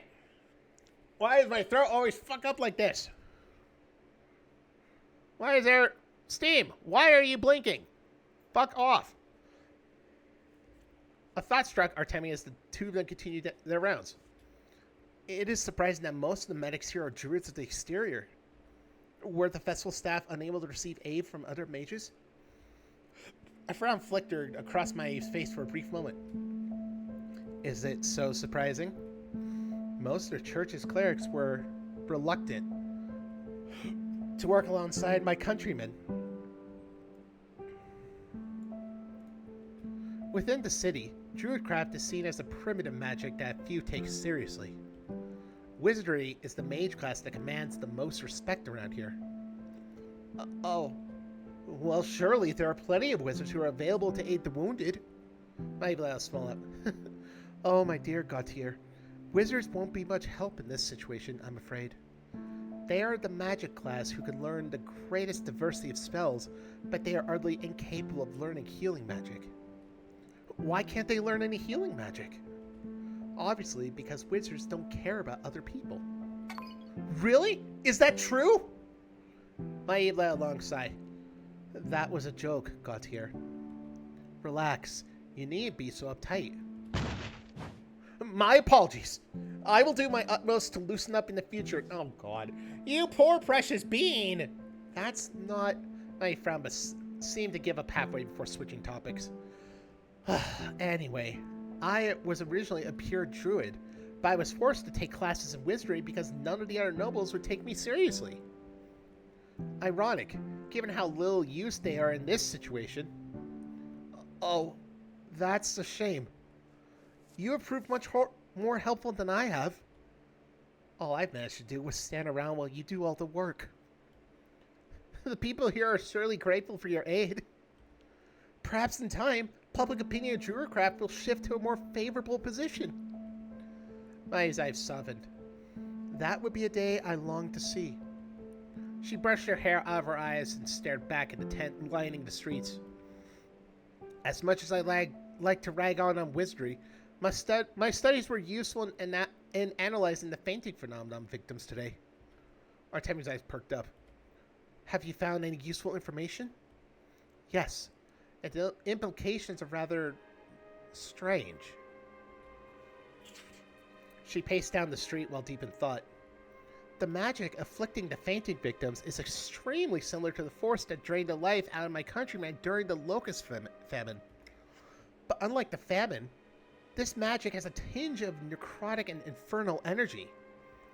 You'd think these traits would make the fainting phenomenon deadlier, but... I frowned. Despite the addition of these malevolent elements, the power behind the fainting phenomenon appears to be purposely non-lethal. The following facts are clear.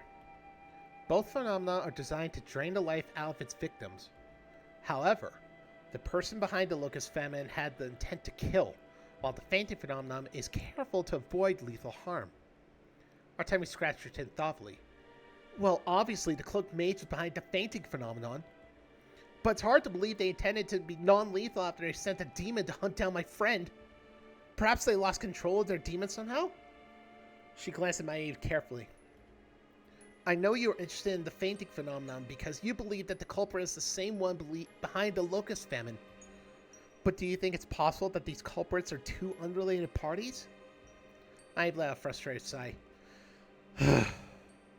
It's definitely possible.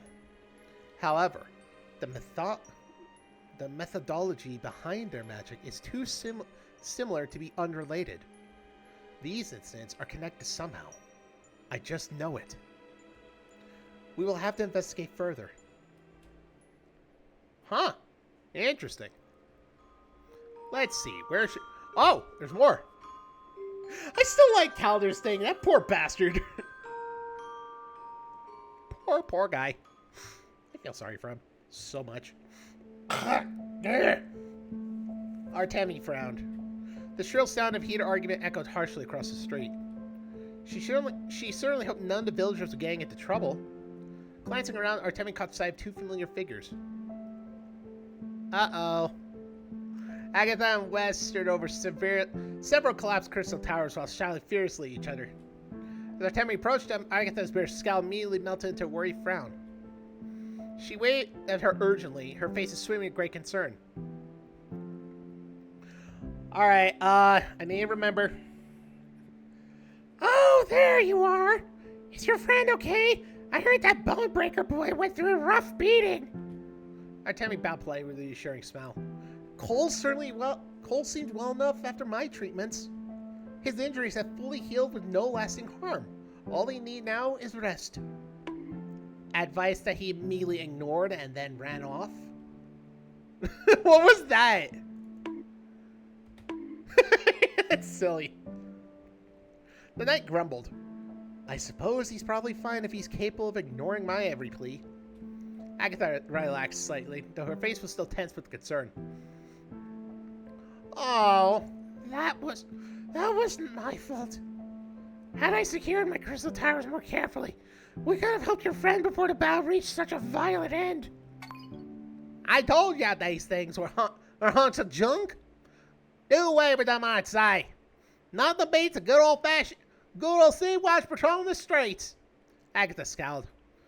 I doubt your city watch fellows would fare well against a demon. They'd no doubt get knocked unconscious like the rest of the passerby on the street. Wheeze crossed his arms stubbornly.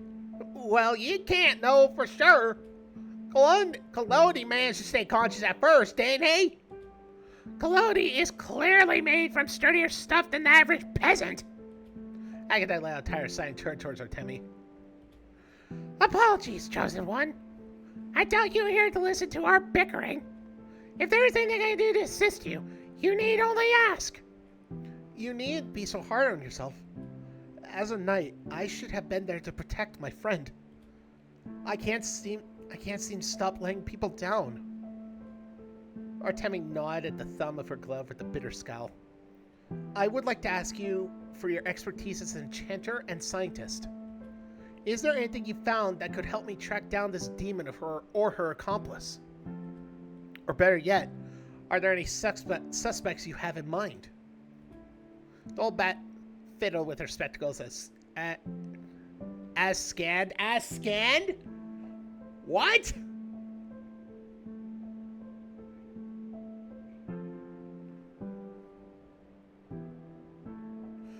Don't you mean as she scanned?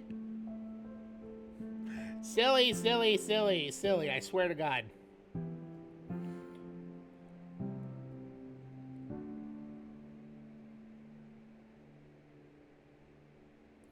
Oh boy, I swear to God. Oh well. Anyway, the old bat built. Okay, yeah. Well, for starters, the demons somehow managed to hijack all of my crystal towers with infernal magic. Every single one. None of my defensive spells were set off during the battle. In fact, the demon used my own damn crystals to cast her life-draining spell that caused everyone to pass out. Agatha growled. If I had only been more careful, nobody would have been hurt today. Be kinder to yourself, Lady Agatha. The blame rests on my shoulders. The Creator's chosen should be the defender of the people. Golbat smiled slightly, though heavy guilt still weighed across her face. You should learn to take your own advice, young knight. But thank you. I'm still surprised that this demon managed to hijack all of my crystals, though. Why? I remember that some kid went around peeing on all of them before the tournament started. Maybe that mucked up your crystal doohickey somehow. My magic was stopped by powerful infernal forces, not a trickle of urine, you idiot. Good gods, what is it like inside that feeble little mind of yours? Hey, now, I was just trying to help. You can help by carrying all these crystal towers back to the warehouse for testing. What? All of them? I just carried them all out here this morning. If you could carry them out, you could carry them back. Come on, we can't leave a bunch of demons hijacked crystals lying around. Chris grunted before reluctantly rolling up his sleeves. I got some respect around here from the law, you damn it, you fucking sons of bitches. As he watched Sheriff struggle to lift the crystal, he glanced at her intently sheepishly. Say, lass, I was just wondering. You sure Colet's doing all right? That was a lot of blood on the straight. His wounds were severe, but my healing magic made short work of them. Cole should be fine with some rest. Artemi smiled. Why ever do you ask? Are you worried? Me? Worried for that damn bone breaker, boy? In your dreams, lass. Wes exploded furiously before scrambling down the street and huffed. God, seriously, why are you always everyone talking about me and Cologne, boy? And fucking jackasses all over spring rumors and shit. I swear. And off he goes again. Well, now that we're alone. Agatha scanned their surroundings briefly. Ensuring there were no prying eyes, the old bat leaned forward towards Artemi urgently. Is something the matter? Dan Chatter's voice was a low, discreet whisper. Listen carefully, Chosen One. You asked earlier for suspects behind the identity of the demon's host. This is between you and me, but in my honest opinion, the royal family is certain behind it somehow. Specifically, Roderick. Artemi was taken back. The king? But he is dead! The old bat nodded impatiently. Yes, and thank the heavens for that. But think about it. Roderick spent the past decade studying life itself. The man spent incredible resources into experimenting a way to magically extend Queen Tabitha's feeble lifespan. As the personal researchers of the royal family, let me tell you, some of those experiments were concerning. Artemi's mind was reeling. Are you saying that there's ill intent behind the royal family? Why didn't you come forward with this information sooner? Agatha lied. Oh, my dear Chosen One. Do you really think a man like King Roderick wouldn't have ways of manipulating his secrets? Even now, there's so much I cannot tell you. My mouth is sewn shut in a matter of speaking. But here's what I can tell you. The enchanter's voice dipped low. The following are public known facts. King Roderick spent the past decade studying life magic to preserve the life of the Queen. Then the locust famine occurred, where tens of thousands of people had their life drained out of them. Afterwards, the Queen's health miraculously took a turn for the better, but that continued to deteriorate over the years. Agatha adjusted her glasses with an urgent frown. Fast forward to present times, and the king suddenly has a son out of the blue despite the fact that he and the queen are an infamously barren couple. Soon afterwards, he and the queen pass away within days of each other. And then a week later, demons show up in the city and start sucking the life out of people in the streets. Make of this information what you will. Artemi took a step back, suddenly feeling overwhelmed. This theory of yours is a lot to take in. But you must consider it. It is your duty as the creators chosen to protect the people of this world, after all. Artemi felt her chest lurch uncomfortably. True, it was her duty to protect and serve, but it was also her duty as a Knight of Axia to protect the royal family, was it not? This was a heavy accusation to process.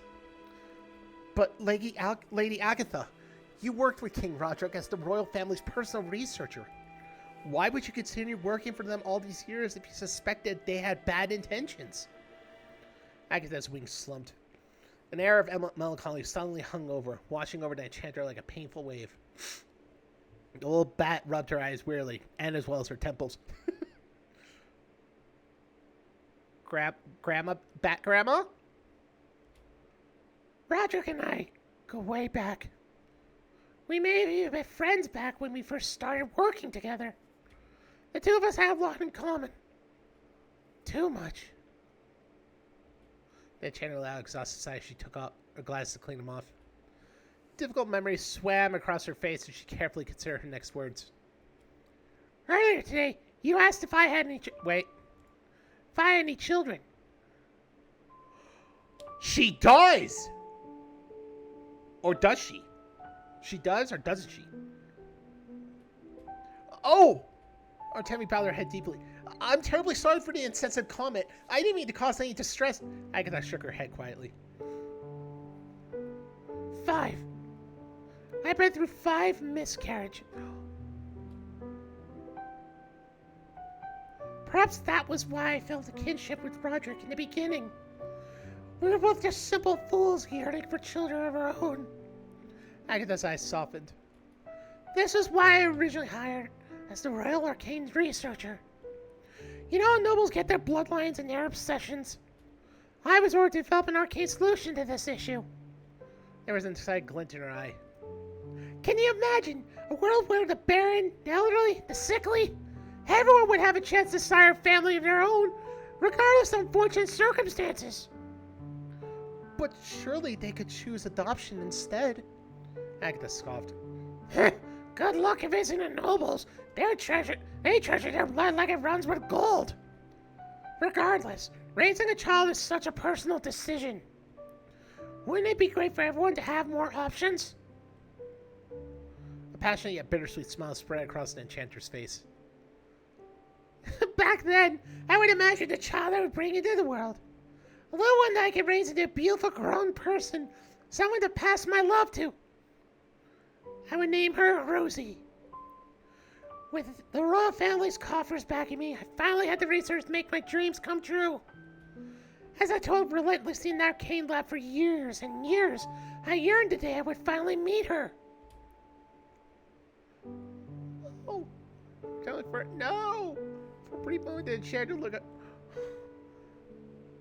Oh no! Did you succeed? Pierce scowled. Like, well, our wonderful list Prince Caius is running around, isn't he? Are you saying? Agatha gritted his teeth and glared. Her teeth, fuck! No! Roderick took my life's work, my dreams, and defiled it. Her words came out in disgusted spat. My life's work was made from a place of love. I was to provide the the gift of parenthood to those who truly wished to raise a family and all the love that it entails. Why, just look at the Collodi boy. Those bone breakers, so full of baggage and strife, yet deep down filled with such love and support for one another. That is the kind of family my magic was meant to create. Roderick, on the other hand, Cassius, that abomination. That is not what my project was meant for. What he did was an insult to everything I hold dear. Agatha's shoulders, shaken with utter rage, suddenly stilled. And for his misdeeds, Roderick will pay handsomely. Tammy took a step back, a chill running down her spine. The enchanter smiled slightly. I suppose after my little rant I may raise it quite high on your list of suspects. It is the price I'm willing to pay. Agatha bowed lightly before turning to leave.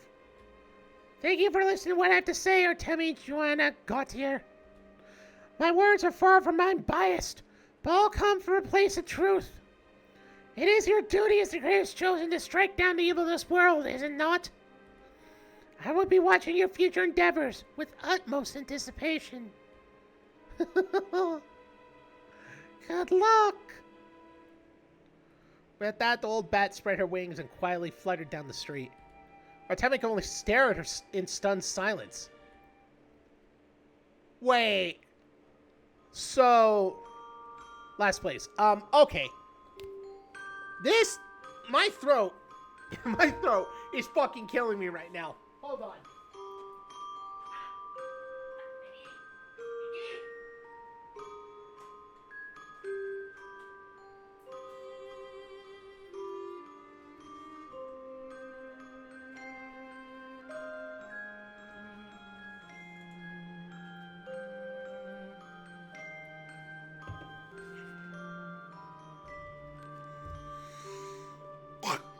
Jeebus cripes! Jeebus! Oh, sorry. Yeah.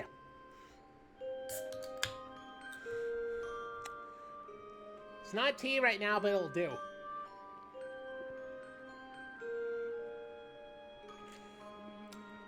Oh. Anyway. So, does she mean that the king took her work and it did something with it, and Cassius is somehow involved in that? Huh. Interesting. Very interesting. She's hiding more than she knows. But my question is this. Oh, fuck it. Well, fuck it. My question is this. Zevlo, or I forget the fucker's name, the faceless demon. No, the envy demon. She turned into the form of a bat child. So what is the deal with that? Is that her child actually?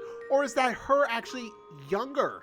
You know, like, she basically took the appearance of Agatha, but from a younger age, you know? Did she possibly do that? Because Agatha just said she had 5 miscarriages, so I wonder. Something deep is going on right here, and Cassius seems to be a very important piece of it. Bird Boy, I need to meet you. Please let me see Bird Boy again. I fucking love that guy. This was an awkward sight, to say the least. Sid gulped nervously as he approached the smoking shop of Soul's arcane curiosities. God.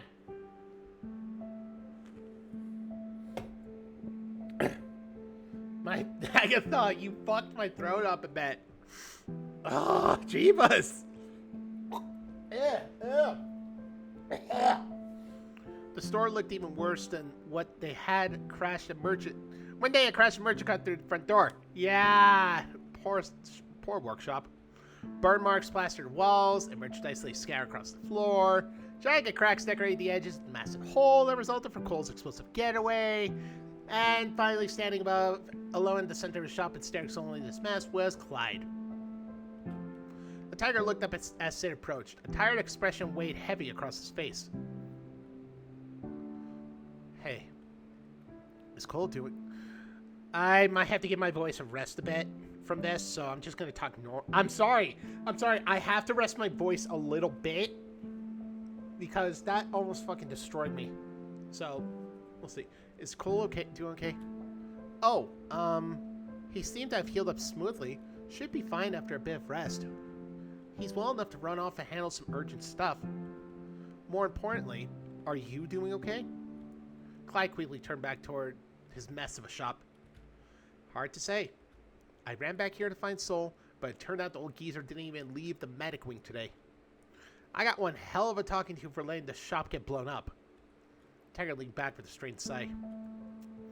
But by some miracle, I didn't get fired. Which is nice and all, but after hearing about this disaster, most of the investors got more cautious about supporting me. No! Probably because I'm going to be ass deep in debt trying to pay off this. No, it backfired! Oh, no! I just started the smoking remains of the shop. Anyway, glad to hear Cole's up and running again. But not well enough to swing by and say hi, apparently. Sid scratched his head awkwardly as he struggled to find something to say. The Tiger special was unmoving and unreadable as stone. Hey, listen. I know there's a lot of complicated stuff between you two right now. But Cole didn't mean any harm by tricking you. He just wanted you to be at the tournament so that you'd get the recognition you deserve. It wasn't his fault he got attacked. Cole he wants the best for you, you know? Something snapped in Clyde as he turned around. Then why won't he talk to me? If he cares so much, why not just tell me? Enough games, enough scheming behind my back. Clyde's head hung low, his eyes squinted shut. We used to be best friends, and then suddenly he'd avoid me for months on end and then pretend nothing happened. I'm not a mind reader. If he wants to mend things, he can come talk to me himself instead of sending his new lackey to do the job. Sid grew quiet. Clyde seemed to catch himself and shook his head apologetically. Sorry. I didn't mean to sound so... I'm not mad at you. Sid shook his head with a smile. That's my fucking tea. That's my cure. My elixir.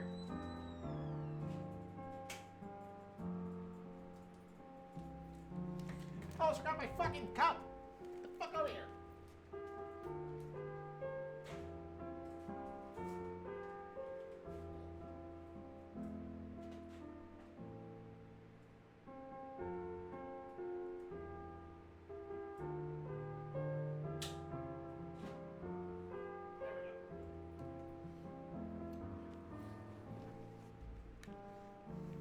Right.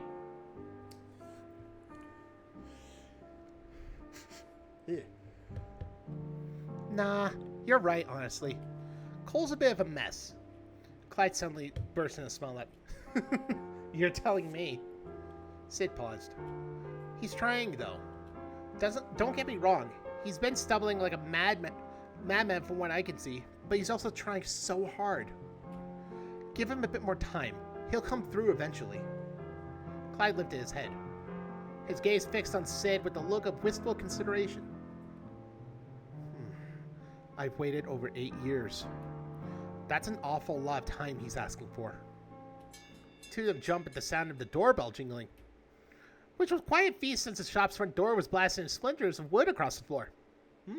Interesting. Maeve Osmia poked her head through the gaping hole in the wall, her hand gently tapping the burnt doorbell. Oh God. Apologies for the intrusion. I am the festival organizer and have come to assess damages. Is it alright if I come in? Clyde let out a sigh and scratched his head. Yeah, this is a store. You don't have to knock. Especially since we ain't got a front door anymore. Then allow me to offer my assistance to your door problem. The Festival Organization Committee has money set aside to pay for these damages. It was our duty to ensure your safety and we have evidently failed. The least we can do is help your business recover. Well now, that's surprisingly decent of you. Thanks, lass. I'll take whatever help I can get. Oh, he's Scottish or Irish because... Thanks, lass. I'll take whatever help I can get. Oh no, he's Scottish or Irish. He's probably Scottish. Thanks, Loss. I'll take whatever help I can get. Sid shot a nervous glance toward Maiev, but the noble seemed unbothered by being addressed so casually. Perhaps this is more than I can offer? Perhaps there is more? My house has great interest in your blacksmithing skills, especially after seeing your creation at work in the tournament. Though House Osmia has no interest in weaponry, we wish to invest in enchanted tools and devices to aid my countrymen's work in the fields. Clyde scratched his head. I suppose I can do that. A farmer's sickle ain't that different from an axe. What are you offering for my services? Noble studied Rex's store with a calculating look. Money will not be a problem. We can build a small forge in the back of this shop and refer you to our suppliers for a start. All we ask in return is your skills in creating tools that will help my countrymen's work. Clyde was stunned. That's more than I was expecting. He let out a delighted laugh. How can I say no to such an offer? Of course I'd accept. You've made yourself a very grateful friend tonight, Lass. The noble smiled underneath her silvery veil. That is wonderful to hear. The druids of the exterior have precious few friends within the city. We are always honored to find more. Sid watched her exchange in a sense of relief. Thank God. I was kind of worried for Clyde. I thought he thought he would do good, but then he got fucked over by this mishap, and now I think everything's going good. Stay that way, damn it. Well, they suffered a few stumbles, but it looked like Cole's plan to get Clyde's career back on track worked out. Yes! Yes! Victory! The little Bard Twink's plan worked! Ha ha! A small part of Sid wished Cole were here to see this, and maybe be a little less stubbornly scheming. He sighed.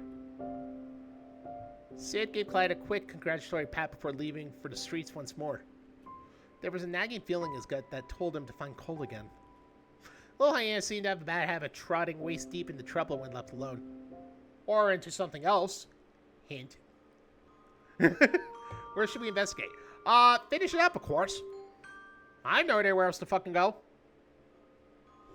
Guess it goes mine. That is definitely good shit. That is good shit.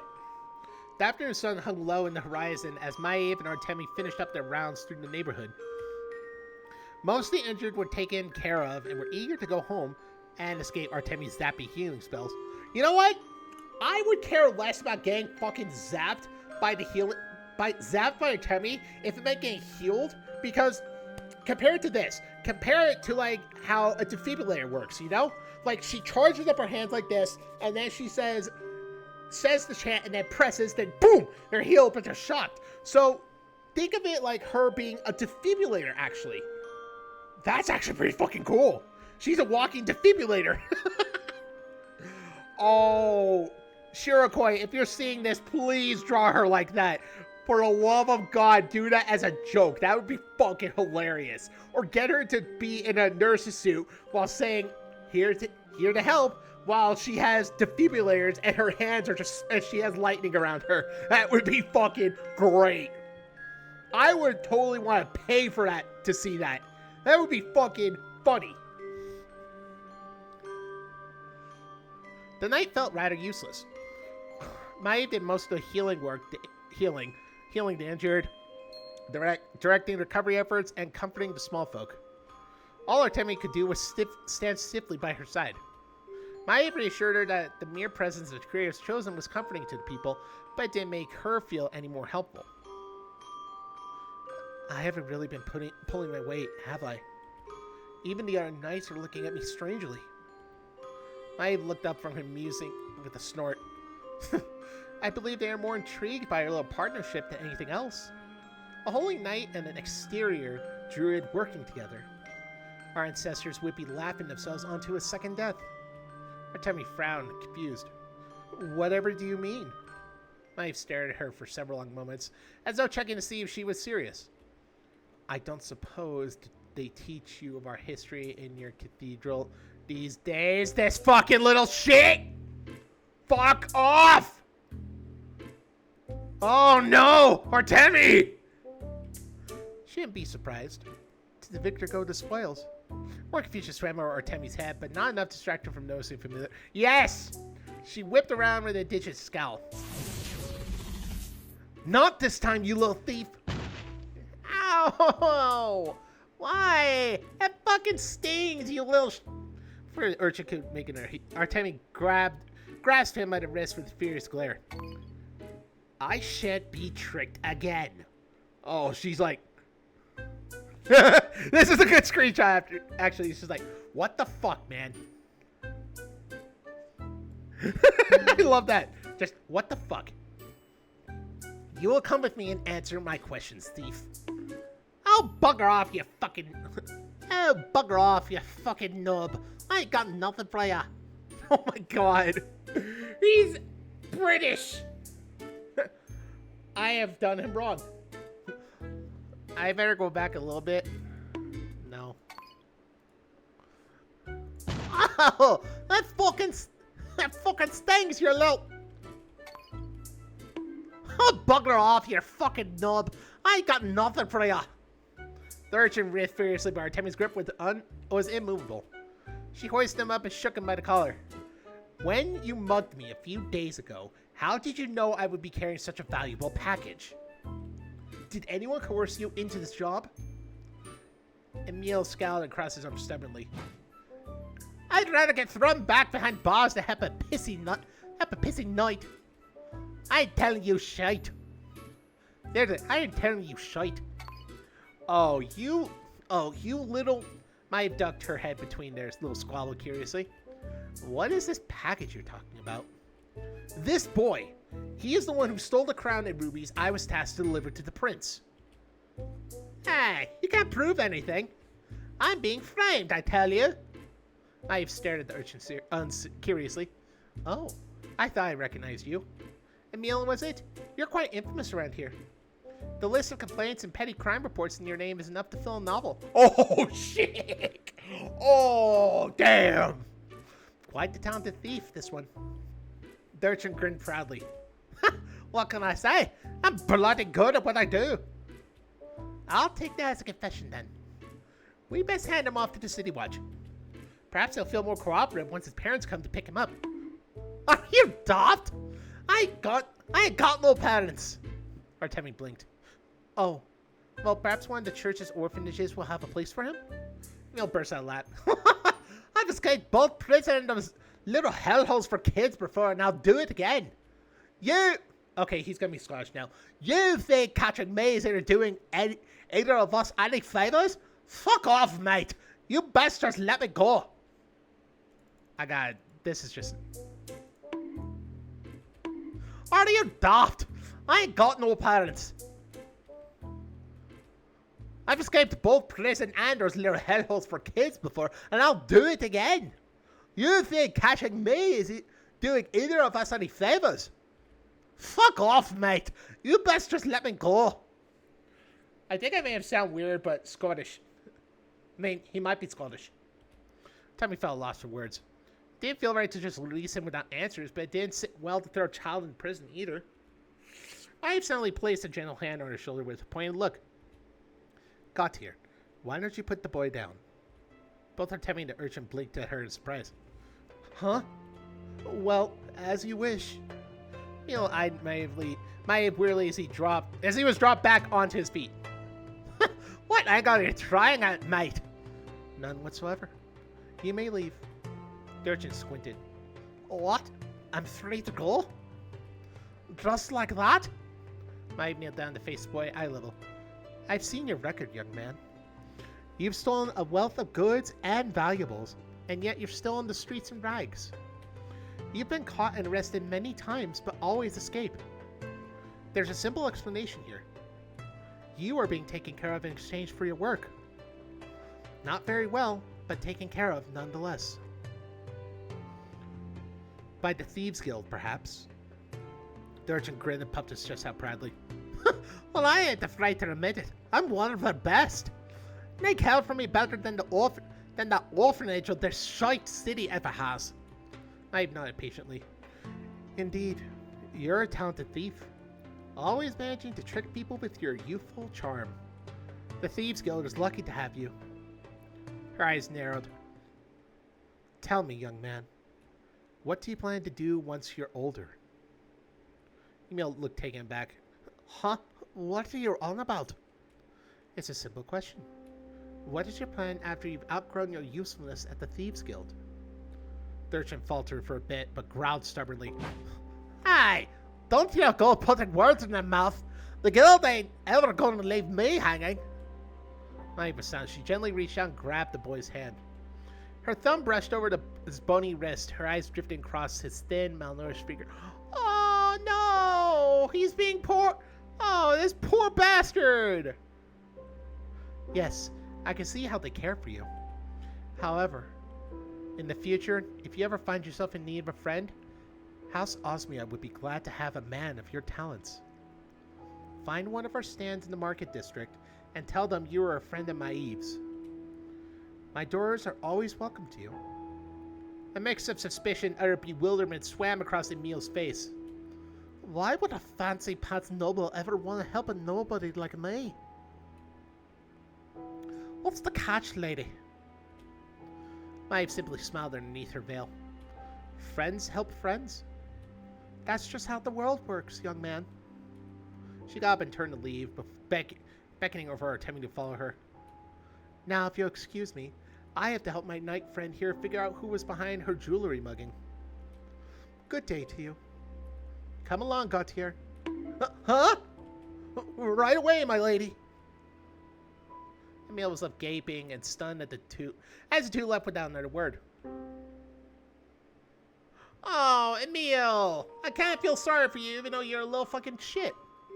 Little bastard. They walked for a small distance while Artemi glancing back at the boy in bewilderment. You really just going to let him go? We didn't even get any answers out. Any of the answers we were looking for. Maya peered at her tiredly. My dear Gautier, I say this with the utmost respect. Has anyone ever told you that you've got the social awareness of a brick? Oh my god! Maeve! Brutal! Fucking brutal! It is true though, she is so naive, but she is social awareness. I thought it was awkwardness. Fuck. Not everyone will be coaxed and aiding you through threats and close fists. Hey, what up? As though on cue, Emil caught up with them with a sheepish pout. The urchin glanced around the street cautiously before leaning in close. Okay, you did hear from me, but the day before I ran into the knight here. Emil jerked his head towards Artemi. A guy came up to me and told me that a lady knight was going to come out of the church district with an easy score.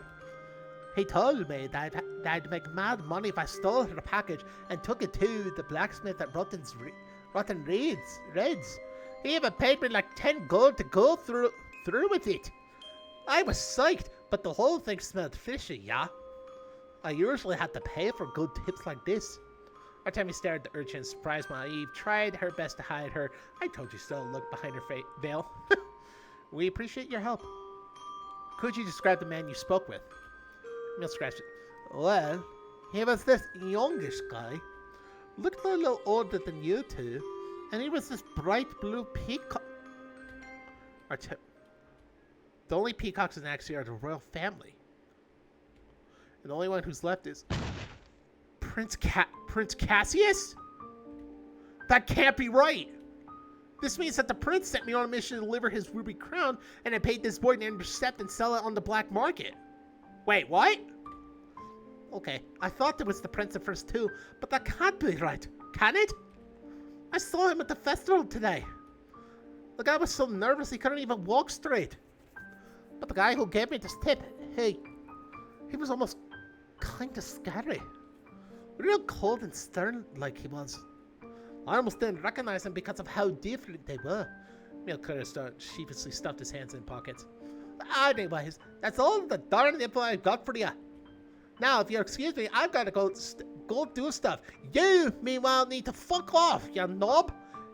So do your work, shut your mouth, and fuck off.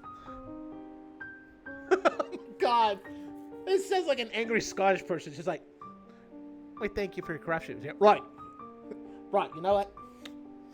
Why am I having to deal with you two knobs? Because I've been going about my day just doing nothing but being just a little shite, while you two are doing nothing but pestering me and harassing me for some fucking answers. I can't take the shite. So you two do your job, shut your mouths, and fuck off. You fucking wankers. You fucking knobs. So go back to what you're doing, shut your mouth, and fuck off, you knobs. I love that. Oh, I fucking love that. Here, have 10 gold pieces for your troubles. There just shook his head with a mischievous grin. Oh, wait, that was, oh, fuck. Nah, keep it. Ain't no money worth a noble earning you a favor, eh? I'll be seeing you around, friend. Is he gonna come into play? Is he gonna come into play again later? Damn, most of these characters are important.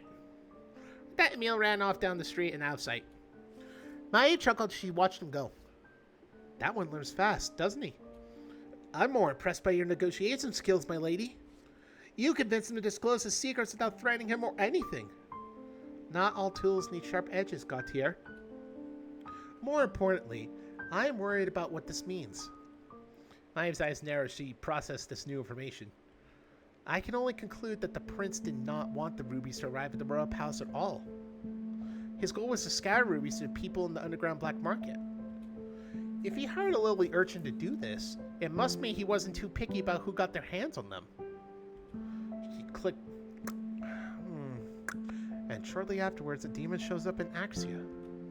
Gautier, do you have any inklings as to where the rubies are?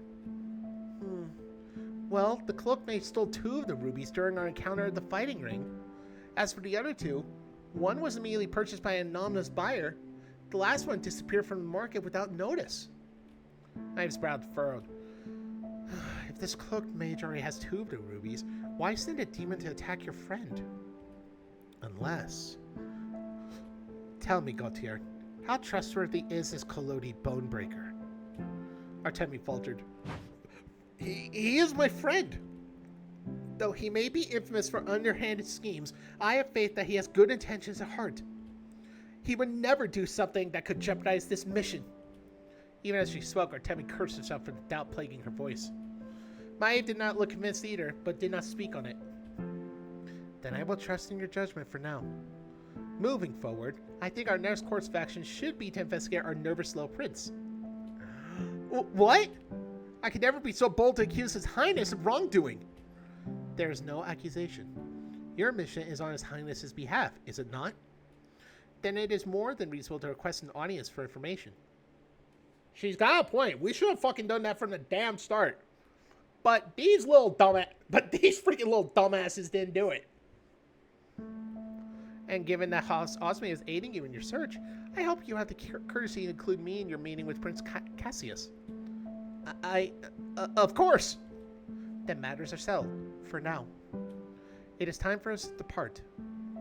I look forward to speaking with you again alongside His Highness. The noble bowed and quickly dismissed herself. Artemi was alone in the street, suddenly feeling very cold and lost. My precious bean! No! Oh, that's right. It's been a fucking long time. Yes. Okay, I just have to say I was doing their voices because they were low and not as fucking destroying as Agatha's. I still love doing her, though. She's a fucking Bat Grandma is awesome. Same for Bird Mom. I don't care what anyone says. A light chill hung in the air, the sun dipping low in the horizon. Also, I kind of like Calder because he's he's a punchable asshole, but I kind of feel sorry for him a little bit. There's more to him than meets the eye. Could he actually be a good noble? And he's just putting on a show to show his family while he's something entirely different? Oh, I hope so. Character development. Yes. Cole's feet wobbled unsteadily against the cold cobblestone as he scanned the market plaza through hazy eyes. His senses felt heavy with exhaustion, but he was never one for healthy decisions. Well, no shit. He could rest after finding Hamish. Shouldn't be too difficult. Few people were still around after the battle in the streets. Cole perked up as he spotted the older hyena resting by the fountain in the market plaza. Hamish looked up, unsurprised to see him. Cole hesitated for a moment. Banned. Oh, complimentary, huh? Well, you know what? Banned. Hey. Cole felt Hamish glance over his wounds with a hint of worry. Glad to see you're out and about again. How are you feeling? Like shit. But you know, alive. That's something. Awkward. Uh-oh. Hero! I gotcha. After a moment, Cole quietly scoot over to sit next to Hamish on the fountain's edge. Fuck! Why can't I talk? Hey, thanks again for saving me. And, you know, sorry for being a brat and whatnot these past 3 days, years, basically all the time. Let's smile. There's no need to apologize. It's all part of raising a kid, I suppose. Maybe. But I've been kind of an awful son. And you didn't really deserve any of it. He hung his head low. So, sorry. Again. Hamish. You did well in that fight today. Good tactics, quick on your feet, using what you had on hand. Of course, ideally I would have preferred that you had gotten out unharmed. But you're alive. Hamish flashed a warm smile. I'm proud of you. Cole felt the stress flutter for a moment before he puffed out his cheeks indigently. Well, all those tactics and strange strategy lessons you drilled into me were finally useful for once. I'm surprised you actually paid attention to my lessons. Cole scowled. Just a little bit. Papa keeps raving on about how you're the brains behind the crew. I guess I was at least kinda interested. Hamish smiled while hiding a small laugh. I see. Has Maro given you the talk yet? The one with the whole accepting you for you who you are? Accepting you for who you are and you can tell him anything? I figured you were the one who put him up to it. That was like only 10% of the talk. Papa spent the other 90% rambling about how you were working your ass off and I should be nicer to you. Of course he did.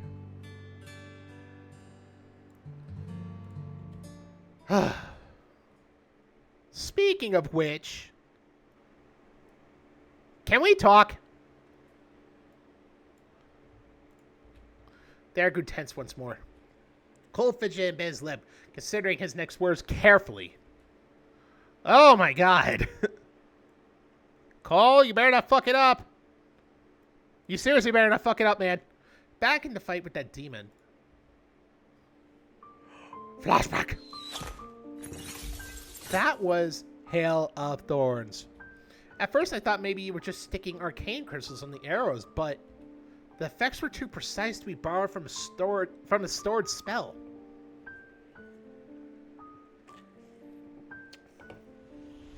Falcon kick! Perfectly timed! Fuck yeah! Using Longstrider to kick and launch her across the street was a clever trick too. That is a super Falcon kick if I've ever seen one. He's Captain Falcon, but it's a hyena! My god. Nah. Hamish's expression was strained, but he kept carefully calm. You're a spellcasting ranger, aren't you? Yes. Since when? A long time ago. Maybe a year or so after I met your father. Does Papa know? No. Irritation clawed the back of Cole's chest. So you spent this entire time trying to convince me to out myself to Papa when you're too much of a coward to do it yourself? A bit hypocritical, don't you think? The soft warmth on Hamish's face disappeared as he peered down at his hands with a hint of guilt. Maybe a little, yes. He looked up at Cole with pleading eyes. Out of the two of us, Maro's least likely to be hurt by you. I just thought maybe you could soften the blow before I break the news to him. Oh, please! As if Pop could ever stay mad at you for more than a few minutes! Hamish suddenly looked very tired. It was the exhaustion of someone that carried a silent weight for years with no outlet or relief. Sometimes, years of love and trust have a way of unexpectedly slipping out from under you. Especially for someone like me. Hamish peered at Cole with a soft smile. You, though, you are Maro's son. He loved you from the moment you were brought into the world. You were nothing but a crying, whimpering bundle. No courage, no great achievements to your name, just you. Yet he loved you all the same, and will continue to love you no matter who you become in time. And so you want me to tell him that I'm a mage? He cares about you just as much, though. I don't see why you can't tell him yourself. Hamish let out a deep, ragged sigh. Your father's relationship with magic is complicated. Our real relationship is complicated. If he knew I was keeping this secret for so long, well, I'm not sure what he'll do. Oh, come on. I said Pop would be anything but understanding to you. Don't act like he actually get mad.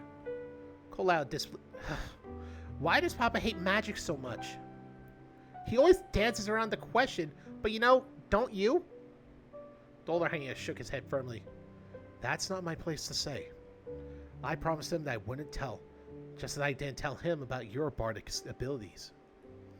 More secrets.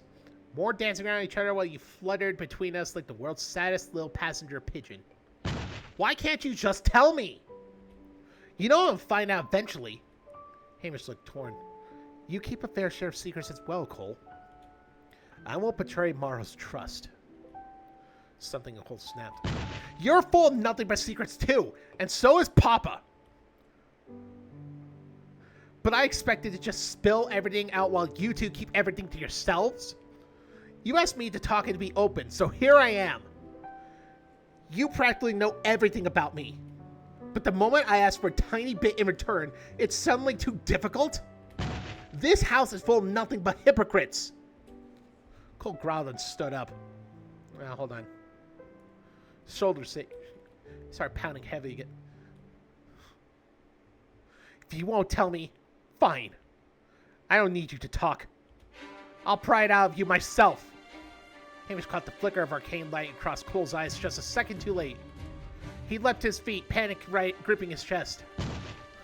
Don't detect thoughts. Cole, you dick! Family. To this day, I'm not sure if I completely understand what that word truly means. Everyone seemed to just know, as though it comes naturally to them. How? How can they be so sure? I can't understand.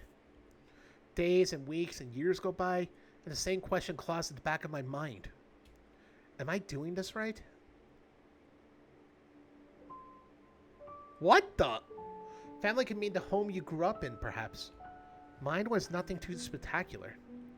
A modest home near the forest where birds sang and the trees whistled in the wind. It wasn't fancy or oppressive in any regard, but it was comfortable. Despite all that's happened, I can't help but think back on that little house in the woods with a bit of fondness. What the hell? I suppose family could be the people who raised you. Father was a humble hunter and ranger. He had scarcely anything to his name but the bow on his back, but he would toil for endless days to keep a warm roof over our heads. Did he get the bow from his father? I bet he did! After I became of age, he would passionately teach me the ways of the ranger. He did! I would join him on his hunting trips where we brought back meat and pelts to sell. I could still remember the pride I felt the first time I hit my mark with the bow. My feelings towards my father were nothing short of contentment and gratitude. My mother, on the other hand, she was also kind. Yet, I could never shake the feeling that she did not want to be here. that she did not want me to be here. What the fuck? Wait, does that look, nah, it probably doesn't. Growing up, I could see the strain on her face as she forced a smile for Father and I. Oh, excuse me. There must have been something I was doing wrong. I picked flowers for her, helped her with chores, did everything I could to please her. And she would smile and thank me. But I was not blind to the emptiness behind her eyes. What was I missing? There must have been something wrong with me. What? And then the long winter came. Father and I had departed for a long hunting trip in preparation for the cold season. Perhaps it was due to his exhaustion, or perhaps a stroke of cruel luck. Hunting had always been a dangerous game. Prey fighting back the hardest when cornered. What? No! When Father fell, I cried for what the... No! I cried and cried and cried until my lungs burned. Oh no! The tears would not stop falling, even as I struggled to bury him in the cold. Oh! What was I supposed to tell Mother? Family. It's such a strong word, yet it falls apart all too quickly. The pieces kept falling. The house was gone. Only ashes and rubble remained where it once stood. Fear and turmoil were the only things I felt as I searched the debris. There was nothing to come home to. But Mother was always a careful woman. She must have survived. She must have. I felt a bit of relief when I discovered faint trace of someone leaving the collapsed house before it burnt to the ground. Then came the dread. Was Mother okay? Does she even know about Father's death? The next few months were a blur as I desperately searched for her in every place I could think of. The city, the depths of the woods, everywhere. I had to find her. She was the only family I had left. Oh, shit! No! Stay! Oh my god, Hamish, you look older! It took months of searching through the scattered clues and traces. Oh my god, Hamish, you actually... Damn, you look pretty good. But his face, oh no! There's no light in his eyes. Poor guy. It was as though Mother actively did not want to be found. But that couldn't be true, could it? We were still family, after all. But then came the day I finally found her. And dread gave way to confusion and heartache. What do you mean? What happened? There she was. Mother, laughing with more joy in her eyes than I have ever seen in my life. And by her side was a new husband and a new son. Everyone beaming with such happiness. No deaths, no empty smiles, just happy. I stood there watching them for what felt like centuries. And I continued watching after they retreated to their new home, leaving me alone in the frigid night air.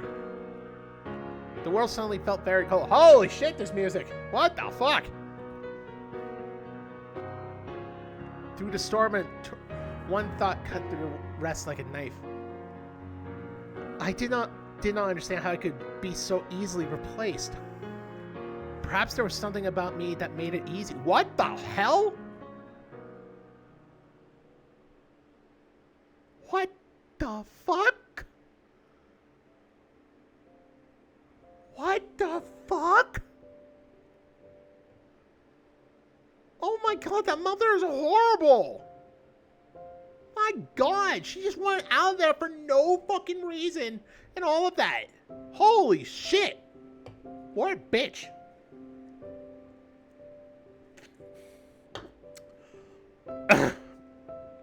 Strange then that a few days later I would meet the love of my life while I was busy stuffing rocks into my pockets. No! I thought I was alone on the lakeside beach. Oh!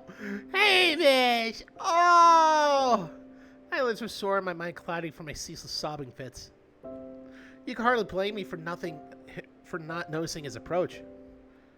What are you doing? Huh? Oh my god, Hamish, you are fucking adorable. Holy shit. Holy shit! Oh! Oh my god! Oh! That is fucking drip! Holy shit!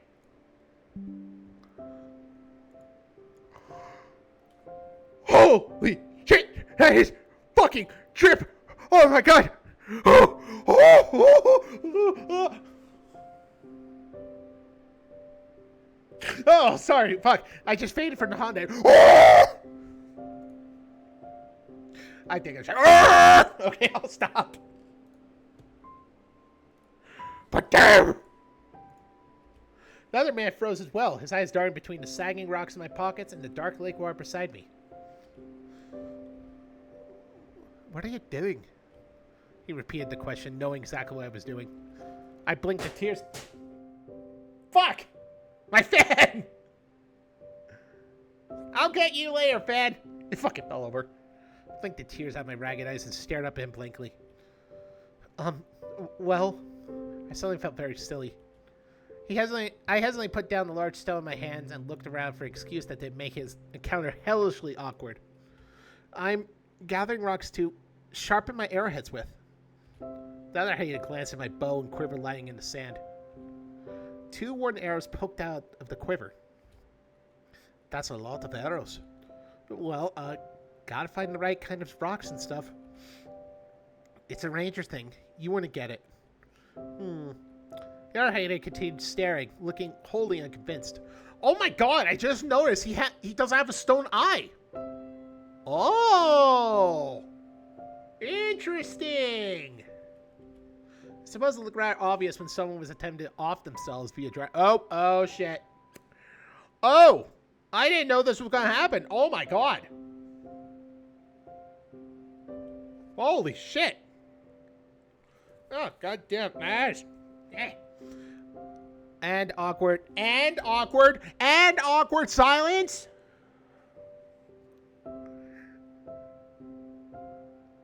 No. Got a new phone, by the way. It's actually pretty neat. It's the Samsung Galaxy S25 Edge. I'm surprised that this fucker came out only a month ago. And it was a good opportunity. It was a good choice besides the Ultra. I gotta say, it had some really good choices and the price convinced me. I noticed a large bag hanging over his shoulder. What's that you got there?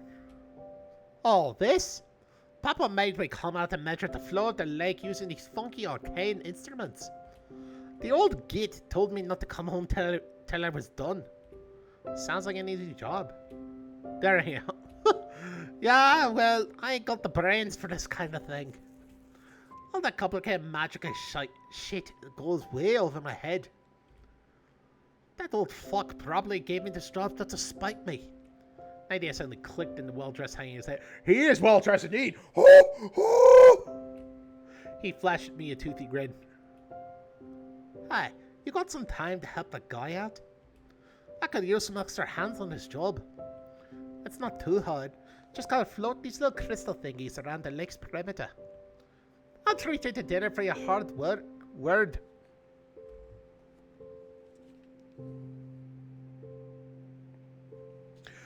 Hard word? Don't you mean hard work? You look like you could use some food in your belly. Now, why is it always my throat acts up every time I do stuff like this? I glance. Fuck! No! Food! Everything's going to shit! Damn it! Get the fuck off my cable chair! Fuck! First the band, now my phone, now the chair? What the fuck is next? My shirt? I guess I haven't eaten in a while. My arms are grown unslightly thin and my coat hung loose over my gaunt body. I guess I don't have anything better to do. Sure. Aye, thanks, buddy. I'll make it worth your while. Oh, you better. And so I spent the rest of my evening strolling through the lake with the stranger in tow. Probably would have been quicker if we had split up and took separate paths around the lake, but he insisted on sticking close to me. The well-dressed Ian spent the entire time chatting away to fill the silence while I quickly nodded along. Whenever he wasn't looking, I simply tossed another rock out of my pocket, and he politely pretended not to notice. By the time we were done, the sun was already setting below the horizon. For the first time in months, the raw sting around my eyes from non-stop crying had softened. The well-dressed Ian dusted himself off and slung his now empty bag over his shoulder with a triumphant grin. I'm done. Papa should have nothing to complain about. So how about that dinner, eh? He gave me such an incredible cheesy wink that I wasn't sure whether to laugh or groan. Instead, I handed him the last of the arcane suit and politely shook my head. Thanks, but you don't have to. You've done more than enough already. Oh, but I insist. What kind of person would I be if I didn't compensate a guy for his hard work? Flash of worry flickered briefly across his grinning face. You got any plans tonight? Got a place to stay? I stared blankly for some moments before shaking my head.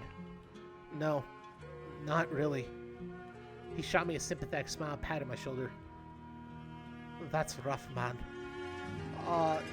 You were looking for work or anything? If you're interested, my family's been looking for a new worker after I scared off a bunch of the old ones. You're welcome to stay with us till you're back on your feet. Oh no! Hamish! Thank you. But you look like a big important guy. You really shouldn't be wasting your time on me. I should really be on my way. Concern grew on his face. He quietly placed both hands on my shoulder and gave me a firm but gentle look. I don't want to leave you alone here. If there's anything you need, please, just ask. What happened?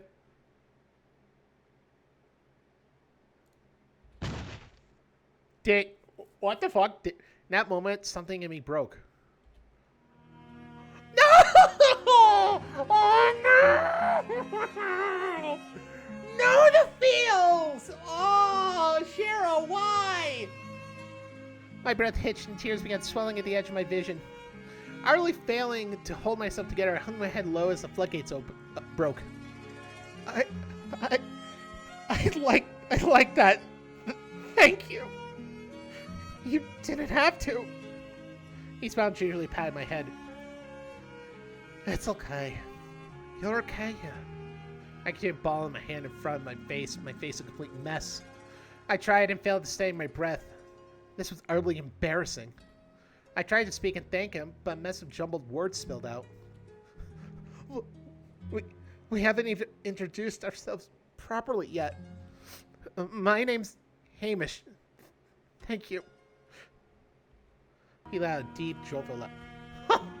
Then reached out and plucked out the last stone hanging in my pocket. With a huff, he tossed it as hard as he could into the lake with a sharp splash. Nice to meet you, Hamish. You could call him Merrick. What? Glad I ran into you today.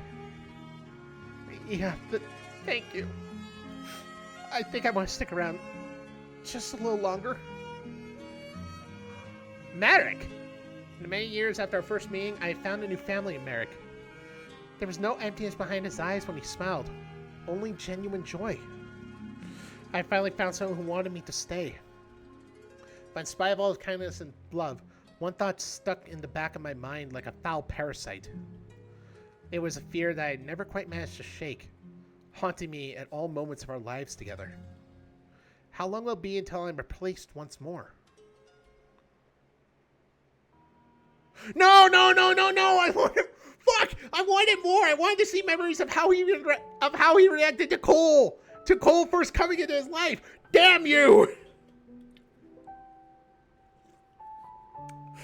Fuck! I want to see more! This goddamn Marrow has some fucking drip! You tease! You fucking tease, Cheryl! God damn it! Cole woke with a start, the memories rushing from his mind as he resurfaced from the depths. His heart was pounding a mile a minute in a gnarled twist of emotions. Cutting through all of them like a knife was the sharp stab of regret. He shaken the stab and looked around. Hamish was nowhere to be found.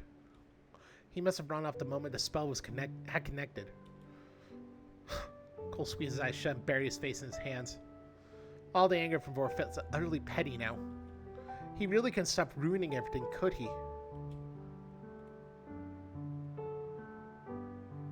What the fuck? Dude! What the fuck, man? The feels! The feels, man! Why? Oh my god. Night blanket Axia skyline as hours passed. Sid let out an exasperated sigh. I just realized his hair, like, if he powered up so much, he could go Super Saiyan 3. That'd be horrible. He had spent those hours searching through every street and plaza for Cole, but the hyena was nowhere to be found. Go away, mouse. Marrow said he hadn't heard hide nor hair of his son since this morning. Hamish was nowhere to be found either. So Merrick was his real name, eh? And had some real good fucking drip. The whole situation left a nagging feeling in his gut. He really shouldn't have left him alone earlier. Oh no! Mom, I'm home. Dan was quiet tonight. Considering tonight's commotion, Sid half expected his mom to barrel through the dining area like a rhinoceros and smother him with worry. Instead, Ilya quietly glanced up from cleaning tables with a strange, knowing look on her face. Oh, welcome home, sweetheart. I'm surprised to see you back so soon. Sid blinked. Huh? But I haven't been home since this morning. His mom smiled. Whatever do you mean? You came back and then just left a short while ago. What? That can't be right. I was busy searching for Cole the whole afternoon. Sid paused. Oh. Ilya's smile stopped as he continued to clean up the inn. So, what did I do while I was here? Oh, not much, really. You were rather upset, to put it mildly. Utterly distraught and looked like you were sobbing for hours, if I were being honest. I figured you probably just wanted a distraction to keep your mind off things. You helped me wash dishes and scrub the floors while I chatted away about my day. Never said much, just listened to me ramble about mundane nonsense. I hope the noise helped at the very least. Sid smiled and offered his mom a quick hug. You always managed to help one way or another. I'm sure he appreciated it. Do you have an idea where I ran off to? After a while, you excused yourself and ran off to the hills area in the Marauders District. Marauders District. Gotcha. Oh, and while you're there... Ilya placed a gentle hand on Sid's shoulder. Tell Cole that he's welcome to come by and chat anytime. No need for that silly disguise. I'll be happy to talk his ear off as his little hyena self. Sparrow's Roost Inn is open to anyone who needs a warm place to stay and rest. Sid nodded earnestly. I'll be sure to let him know. Also, tell him that his disguise needs some serious work. I mean, honestly, he was like 10 inches too short and got your eye color wrong. The boy's giving us bards a bad name. Well, I'm sure Cole wasn't really in the best state of mind while he was here. I mean, he shouldn't have even been wearing my face in the first place. And you better scold him for that. I'll let him off the hook for this time since he looked like a sad old bag, but you have to keep your boundaries. If I catch him pulling this shit again, it's on sight! Oh, fuck. Yeah, it feels kind of weird knowing he's walking around with my face. I know he isn't doing well, but still. They'll let an indigenous sigh before nodding to her son. Well, go on then. Go to your friend. I mean your boyfriend. I swear, they didn't fucking get together. He looked like he needs someone to pull him out of his... thoughts. Sid shuffled nervously. Do you have any advice? You're always great at helping people, but I still have no idea how to do it. Is this some sort of skill they teach in mom school? Mom's school? Sid, you fucking dummy. Oh, you lovable himbo. Fuck, I'm empty. A bittersweet smile spread across Ilya's face. It comes with age and a lifetime of mistakes, my son. She tapped her chin thoughtfully. I think your friend did something wrong. And I think he's the type of person who utterly loathes himself for wronging others. But he also believes he's utterly undeserving of forgiveness or understanding. So he just wallows away in his own thoughts, unsure if he deserves to be around people that he'll inevitably wrong again. Ilya reached out and gripped his hand. You're a good friend. Go to him. Be firm, but kind. I think Cole is far past the point of hearing more supportive speeches, so don't blindly comfort him. What the fuck, phone? Holy shit, it's been going off like crazy. Oh well. Hold him responsible for his wrongs, but also hold on to the fact that you believe he can do better. Anyone who is willing to try can grow into a better person. She allowed a little chuckle. I mean, just look at your own ma. I'm much more mature and sane than I was in my youth. You can't even find any of my wanted posters around the city anymore. What the fuck? You're talking about the time you burned down my school, right? Oh no, there's so many others. But how many are we talking about here? She waved a hand dismissively. Oh, hush and go. Your friend is waiting for you. Wait a sec. Sid managed to give his mother one last grateful hug before she ushered him out that door. Fuck.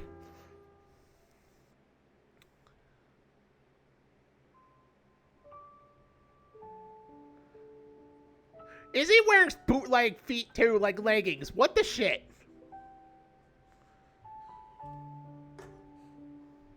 The stars twinkled in the clear night sky above, the grass cold beneath him. He lost track of time as he laid there, waiting. He wasn't sure what exactly he was waiting for.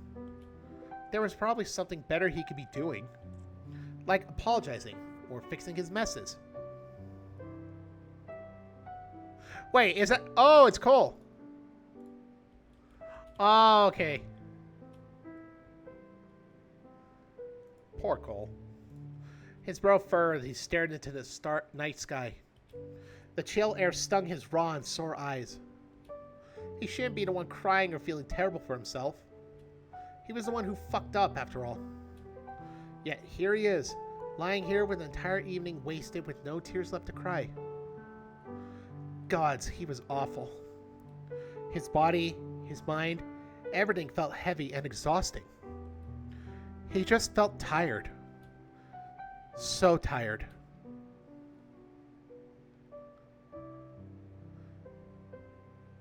Cole remained unmoving as footsteps rustled behind him. A shadow slowly loomed overhead. Hey, it's Cole. It's the real Sid. Cole looked up to see Sid's face staring down at him with a mixture of worry and discomfort. The sight of your own face staring back at you was probably a bit uncanny. I have to agree, it is. A quiet moment passed between the two of them before Sid finally spoke. So, what's this then? Oh! Cole's disguise flickered and dissolved in a wash of teal light. He avoided Sid's eyes and continued staring blankly into the night sky. Sorry, I just need to be somewhere else for a while. Sid paused for a moment, thinking. That's kind of fucked up, man. That managed to get a small chuckle. Sorry. You're forgiven. Mom says your disguise sucks, by the way. And she says that you're welcome back to the inn whenever you want, as yourself. Oh. Sorry. Your family is really nice. And uncomplicated. I don't know. Mom can be a bit unhinged sometimes. She is very fucking unhinged, but that's why I love her. She is a very unhinged bird mom, and she is fucking hilarious. Another small laugh escaped Cole's throat in spite of himself. I'm just surprised she didn't stab me if she realized who I was. come on. Wait, come on. Mom's not gonna let a sad kid under her roof without going all mother hen on them. What do you mean your favorite scene? Most of the scenes have been fucking feels. I am fucking devastated right now, Jack. She probably could have helped you better if you came as yourself. Cole felt quiet again. I'm not sure if I deserve it. Is this the moment where they confess? Is this where they confess, and yes. Sid laid down on the grass next to him, arms folded patiently. The two of them stared up at the stars for several long silent moments before he spoke up again. Do you want to talk about it?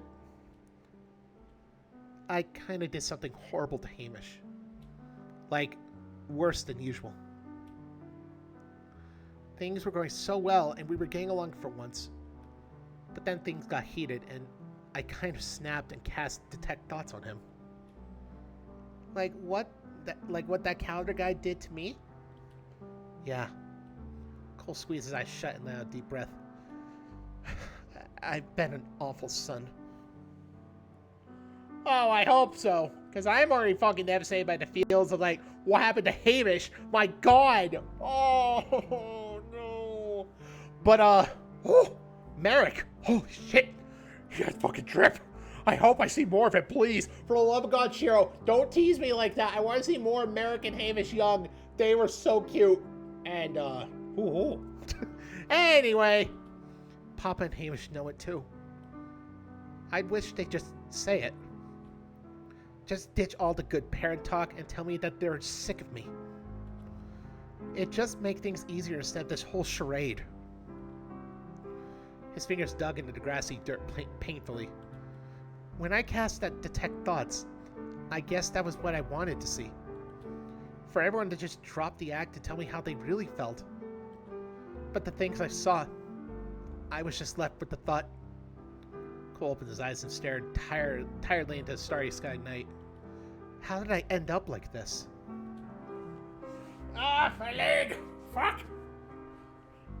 Sid peered down at him curiously. Like what? Cole gestured vaguely at himself. All of this. But you just all this. But you just gestured to all of me. Exactly. If anyone gets that reference, what I just said, kudos to you, because that is fucking funny. In my head, I've always just blamed it on my upbringing. The big expectations, this pathetic body, growing up with the greatest mercenary in the land, the magic, the way I have very good seduction skills with my sexy twink body. It had to have messed me up a little bit, shouldn't it? He paused. It looks like he's bending his legs backwards and such, you know? But it's just, God, I always find that weird. It looks like he's wearing boots because of how the things are, you know? That's just my personal thing. I don't have anything against the design. It looks like Cole's wearing boots. That's all. Also, I noticed the fur patterns right here on the chest are just like chest fur. Nice. I like it. He paused. But I think all of that was just an excuse. I had a wonderful upbringing. Go away, Mouse. No one loves you.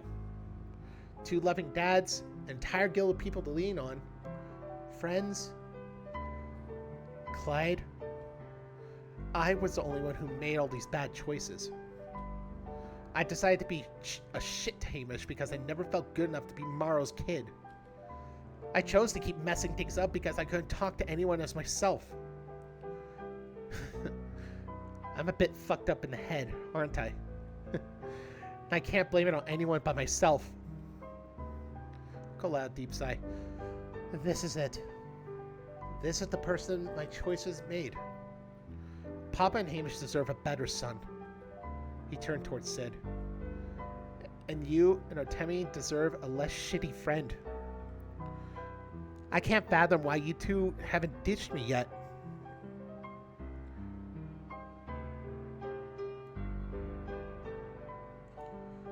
Sorry, I'm just turning up the voice volume because in case my voice sounds low. Sid was quiet with a thoughtful look on his face. He sat up and gave Cole a firm look, carefully choosing his words. Yeah, I won't lie. You have been kind of shitty. But you've been kind of great, too. Cole glanced up, startled as Sid continued. The way you were ready to ditch me in the fighting ring was terrible. You should treat Hamish better, and God knows you need to be more upfront with Clyde. But... Sid reached over and grasped Cole's hand. Daniel stared at him in bewilderment. This is it? I've never been happier and more comfortable with myself than I have after meeting you. A soft smile spread across the badge. Oh my God, this is it! You helped me with my reading issues, and you put your faith in me when scheming to help Clyde's future. A few days ago, my best and only friend was a toad. Oh yeah, that's right, the little toad. Oh, that was hilarious. Now I've got you and Artemi. Sid's grip on his hand tightened as he pulled him close. You wanted my honesty? Well, here it is.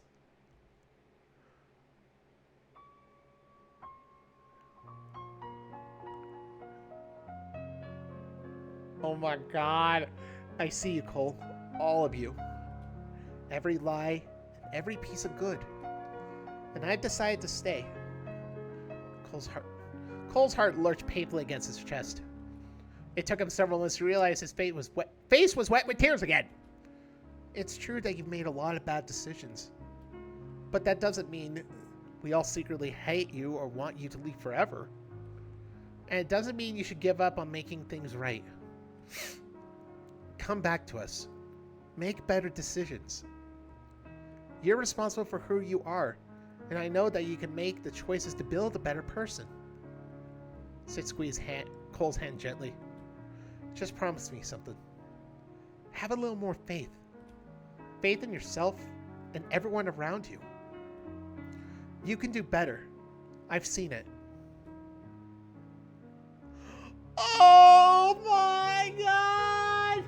Oh, yes! Oh! I gotta just watch that. Holy shit! Oh my God. Poor little hyena twink. Cole felt quiet.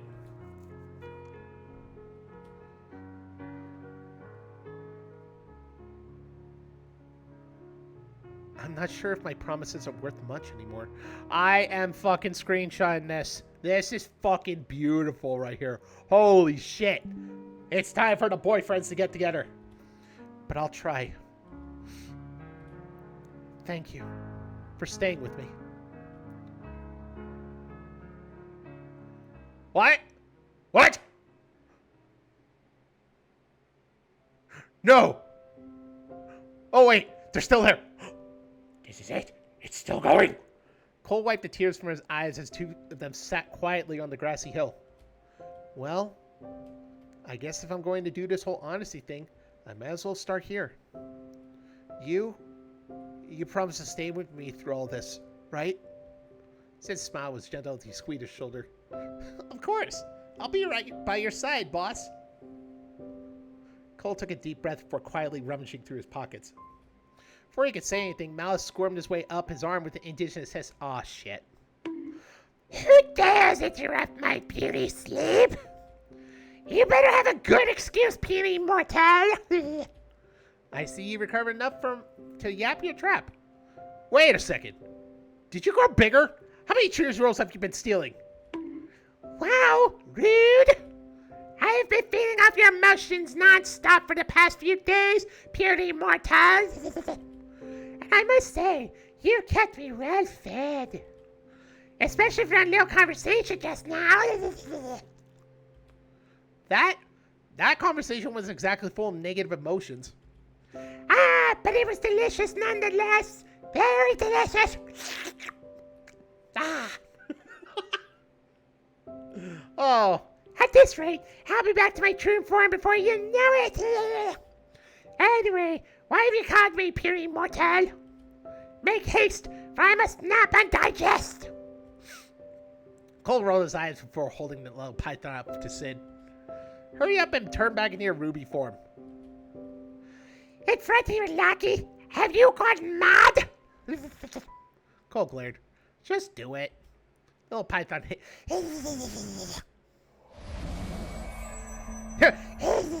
Fuck you. In a flash of red, the snake poofed back into a large scarlet ruby. Cole glanced at Sin nervously. Okay, so don't freak out, but... Is that one of Artemi's missing rubies? Well, yeah, about that. I kind of swiped it off that cloaked mage during our tussle in the fighting ring. And, surprise, all the rubies are actually little demons. The ruby in his hand suddenly puffed back into an indigenous mountain. Resist that, puny mortal. I've grown at least 2 inches. Anyway, you know that demon that turned me into a pincushion this afternoon? It was another one of the missing rubies. Why? It was? Holy shit, I didn't put 2 and 2 together. He scratched his head awkwardly. I've been telling myself that I've been doing Artemi a favor since they're all demons, and she's definitely been duped into some shady scheme, but I was just being selfish all the time. But right now, I'm 100% in on helping her out of this mess. I just have no idea how to break it to her. Artemi's absolutely going to kill me if she finds out. Well, that might be going a bit too far. She'll probably just lightly fry you with lightning for a bit. Artie seems more like the deep frying kind of person. Sid glanced between Cole and the little python's arms before laying outside. Okay. I think I get the gist of what's happening. The rubies are actually demons, and Noodle's one of them? So what's your plan now? Cole laughed, frustrated grunt. I was kind of hoping to just discreetly help her solve this case and fix all the trouble I caused her. The day after the fighting ring fiasco, Artie's mom, the bitch lady, went off on a big rant at her in public. She was screaming about how she'll revoke Artemi's title as the Creator's Chosen and whatnot if she doesn't recover all the rubies. A bit of an overreaction for a bunch of jewelry. Granted, they all turned out to be tiny portable demons, but still. Sid blinked in confusion. Revoke her title? Deep unsettling frown washed over his face. Cole, Artemi told me that the Creator's Chosen is a power that passes on to another person after the current Chosen dies. How is this bishop supposed to revoke it? Cole froze. Dread silence suddenly hung over the two of them as the realization... No. You don't think she'd actually... Oh my god. Oh no, that bitch. That fucking bitch. Artemi's metal boots clanked against the cold marble floor of the Grand Cathedral as she stepped through the main hall.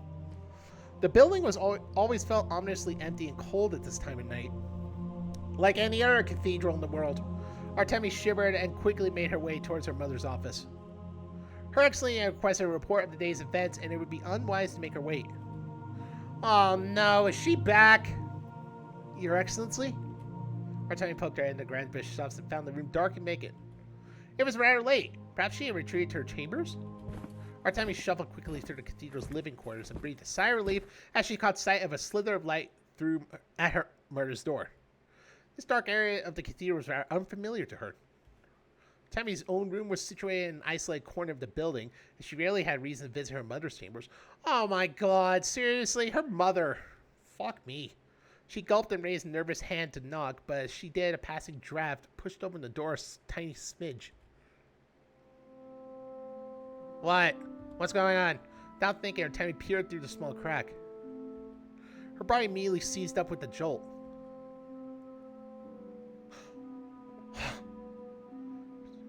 Her chest leaned painfully at the sight. Grand Bishop was in a state of undress with her back turned towards the door. Oh! Uh-oh! Where her billowing robes once concealed, angry scars danced across her exposed skin like spirals of lightning. What the fuck? Holy shit! She's one of the Hell Touch from Cinderfrost! My god! I'm kidding. Demi Core's comic is awesome, though. You should definitely read it. Despite the almost decade that had passed, Mother's scars were still as red as the day she was wounded. Unaware of Artemi's presence, the bishop gingerly spread a medical salve across her abdomen, wincing at the slight touch. Guilt stabbed through Artemi's chest like a knife. It had been years. Why hadn't her wounds healed yet? And why didn't she tell her? Surely Artemi's potent healing magic could help ease her pain. Uh-oh. Artemi froze and looked down. Small sparks of sledgehammer magic escaped and danced across her palms during her distress. Artemi clenched her fist and suddenly felt extremely stupid. Of course Mother wouldn't want anything to do with her. All of her magic was aspected with lightning after all. The process of healing her with such magic would probably be distressing, to say the least. Artemi shook her head furiously. Clearing her throat, she gave the door a solemn knock. What the fuck? Oh, it's coming from the game. Fuck, I thought someone was knocking on my door. Your Excellency, I've come to give you a report on my day's events. There was a pause. After a beat, her mother's bitter voice hissed through the door. I am busy. You will wait for me in the main hall. As you wish, Your Excellency. Artemi gave a brief salute before quickly dismissing herself. Is she gonna kill Artemi? Fuck her. My Artemi, why the long face? I was hoping you'd be less violently grim now that you've escaped your mother's grasp. Huh? Oh, hey, it's you. I completely forgot about you. Artemi yelped as Frank ruffled her hair with a grin. Knight Commander, what are you doing here? Well, it appears that the festival exploded this afternoon, and I was charged with cleaning up the mess. Speaking of which, here, I grabbed you some snacks from the food stalls. Oh, Commander, you shouldn't have. Fuck off, Mouse! Think nothing of it. They were all on discount. I'm sorry if I'm not doing a voice for him. I just could not find a voice for him proper, so that might have to be for some other time later where I could develop an actual voice, but I apologize for that. Careful what you're chewing, though. There might be some blast debris in. Uh-oh. Artemi brushed the stray flakes of gravel out of the box of snacks, her heart sinking. I don't suppose things are faring well after the attack. Some knight I am. It's my duty to protect the people. Ah, I did not realize you were personally responsible for every disaster in the city. What? Artemi yelped as Commander's enormous hand clapped her on the back. You've only been out in the world for a few days. Be kinder to yourself. And it's festival season. You should be celebrating. Go have a few drinks with your mates and publicly humiliate some Fopi nobles at the jousting tournament while you're at it. Oh, Commander, don't even speak of that. I ruined the whole event. Oh, please. The joust was always the most boring part of the festival. I tire of watching frilly noble children knock each other off of their horses with glorified sticks. You should be proud of sparing them humiliation. If you say so. Grank studied her still anxious face and let out an exasperated sigh. Dear girl, you need to learn to relax for once. Remind me after this mess is over to take you to a bar or something. That'll be quick. That'll be quite an experience. Sure, you silly little turd. Oh, the camera cover. Sure, you silly turd. Sir, we're paladins. We're immune to organic poisons. That includes alcohol. The commander's face wrinkled with disgust. I know, it's awful. It's been years since I managed to get absolutely shit-faced. At least the taverns still have a decent atmosphere, but it's not the same. Language, sir. Your mother's not here. I can say what I want. Oh, shit. I suppose it'd be out of line to argue with you. Finally, perhaps you really are learning to have fun. Let me know when you're planning to hit your rebellious phase. Oh, God. I think she has. We'll have to celebrate with a few drinks. Artemi huffed indigently, though her face betrayed a smile. My friend Cole mentioned frequenting such bars once. Perhaps I should join him sometime, as a chaperone at least. Grank grimaced. The cute little hyena fella? I think his choice in bars may be too hardcore for you, dear girl. Just like the book she was reading in the library? Oh, so traumatized. Artemi grumbled across her arm digitally. That's what they said about the books, too. Yes! poor precious bean got traumatized. Out of curiosity, which bar does this Cole fella frequent? Just curious, that's all. I believe he mentioned it was located at Ron Reed's alley? It was a particularly happy one. Knight Commander broke into a drivel laugh and was about to say some great points, but his expression suddenly fell. Artemi followed his gaze and stiffened. Oh, fuck. God damn it, it's her again! The Grand Bishop quietly entered the main hall, her face narrowed with the usual stern glare. What do you want, bitch? Artemi could notice a slight limp in her step as she clutched her side. Wait! She gulped and resisted the urge to gnaw on her thumb again. I have another dumb theory. What if the lightning, like her scar, is like connected to Artemi somehow? Like the lightning powers from her transfer to her, but then whenever Artemi uses her abilities and such for lightning, it puts her in pain for some reason and somewhat drains her life or something. That would be fucking nuts. Like, seriously. No wonder her mother would be a total bitch about that. She's just trying to look out for her daughter in reality, even though she's being a bitch about it. We'll see. Your Excellency. Daughter? Greg mutters something rude under his breath, which Katrina promptly ignored. Your report on today's events. I shall hear it. Oh, of course. Artemi saluted and nervously began her report. Oh. Oh, fuck, I thought I was going to skip it brief. Damn it. A low pause weighed on the main hall as Artemi finished recounting today's events. The bishop's expression was cold and unreadable, making the experience utterly nerve-wracking. Finally, Katrina broke the silence with a sigh. After your insistence on striking out on your own, I had hoped to see the barest modicum of results at the very least. Pity you failed even at the lowest of my expectations. Artemi felt the pit in her stomach drop as she avoided her mother's gaze. A shadow loomed overhead. Greg had taken a step forward and stood stubbornly between her and the bishop. Ah, yes, your Excellency's expectations have always been famously reasonable. Knight Commander, please don't start. I, for one, have heard nothing but gratitude from the people who she aided during the afternoon's recovery efforts. Artemi may not have met your excellent standards, but she has done nothing to deserve your ire. Katrina shot him a cold glare. Can you deny her failures? She turned towards Artemi with a piercing look. Instead of focusing on your mission, you wasted your time with frivolous nonsense. Festival games and food? Consorting with those barbarian mercenaries? Upending the entire jousting tournament? Mother, I can explain. And how, pray tell, did an actual demon manage to attack your companion from right under your nose? Artemi shrank back with each biting word. Her heart was pounding viciously against her chest, and she struggled to think of something to say. Grant growled and waved his hand dismissively. Artemi scarcely has any experience with the outside world thanks to your wonderful meddling. Is it any wonder that she's a little distracted with spending time with friends? Is that truly your best excuse?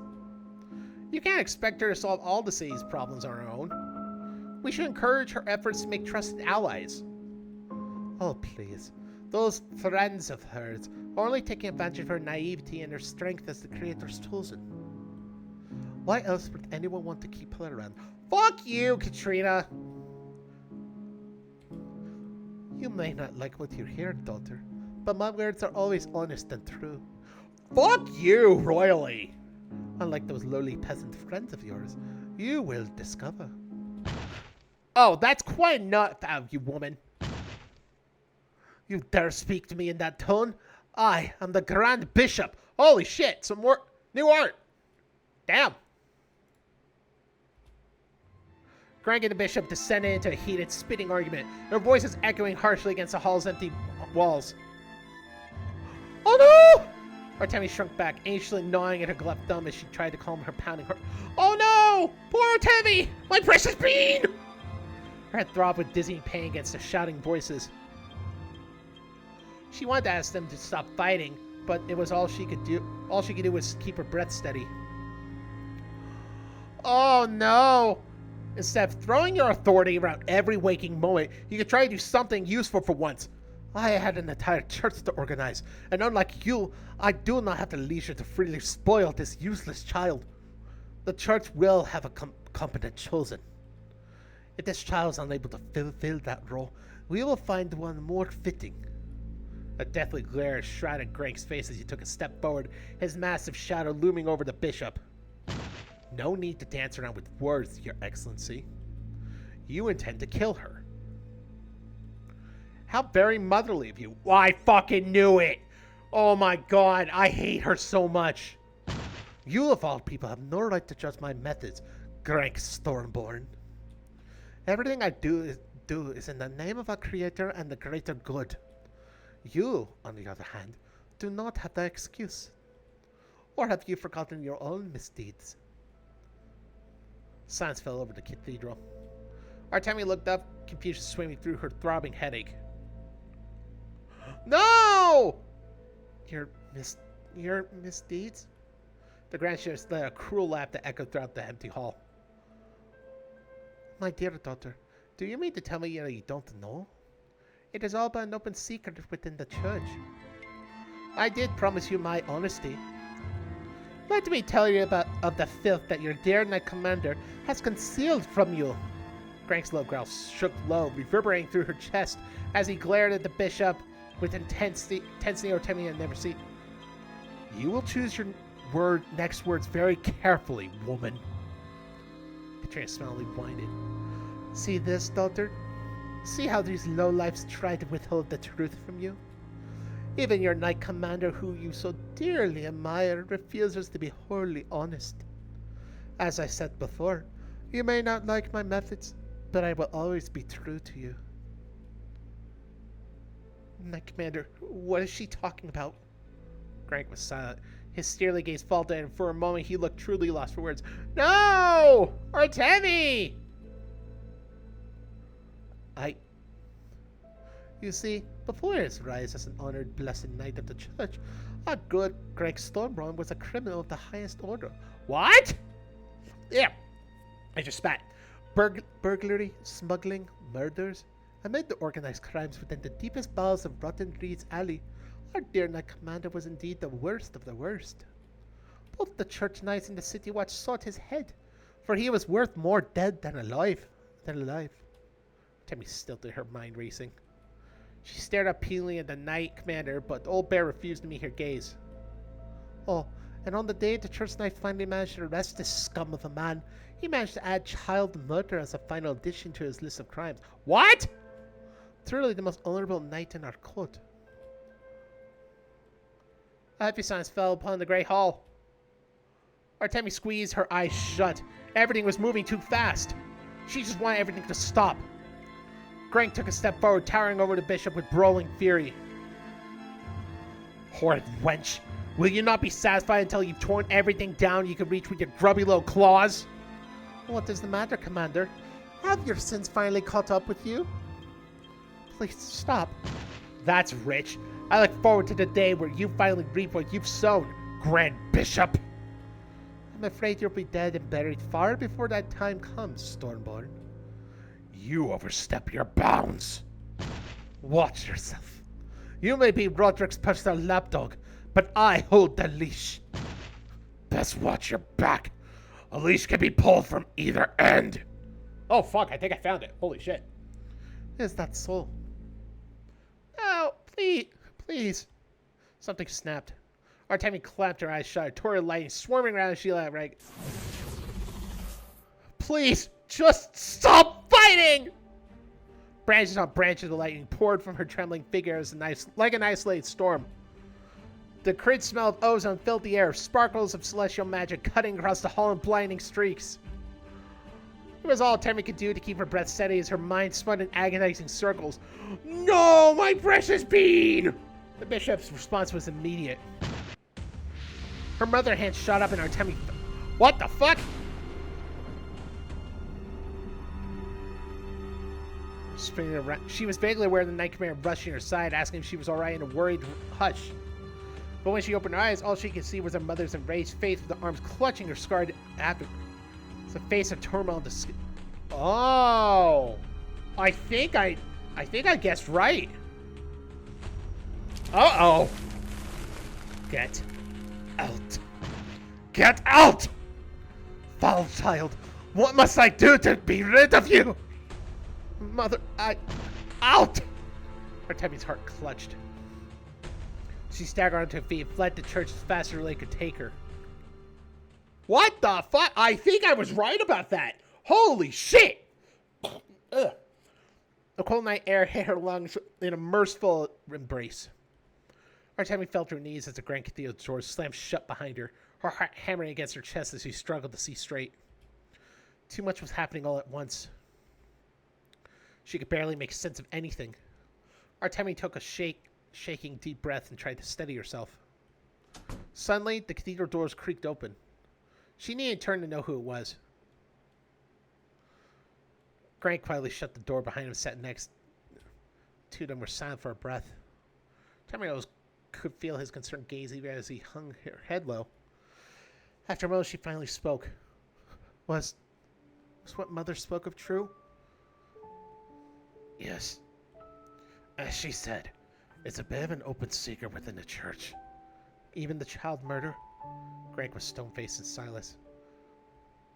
On that day of my arrest, the church knights cornered me in an alleyway where street urchins frequented. There were casualties.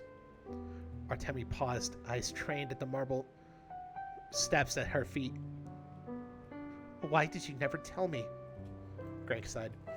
Throughout most of my life, I've done little of worth.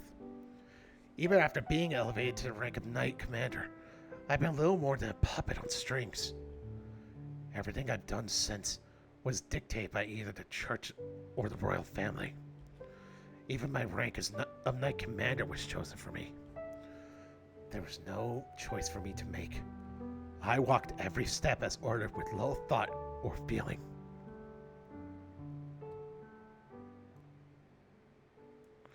The old bear's eyes softened. But you, my dear pupil, you are one of the few things I feel privileged to have in my life.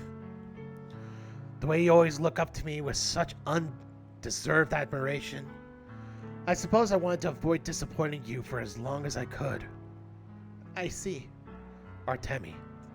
Greg took a deep breath, weighing his words with care. Ugh. He reached down and gently grasped Artemi's hand in his own. Now that you escaped your mother's reigns, you will discover things about yourself and those you that will prove trying. But I want you to know, throughout all the secrets and deception, my love for you as your mentor was always true. I have always been proud of being part of your life. Always. Artemi stared at his hand for some moments before quietly shaking him off. Thank you. Your words mean a lot, truly.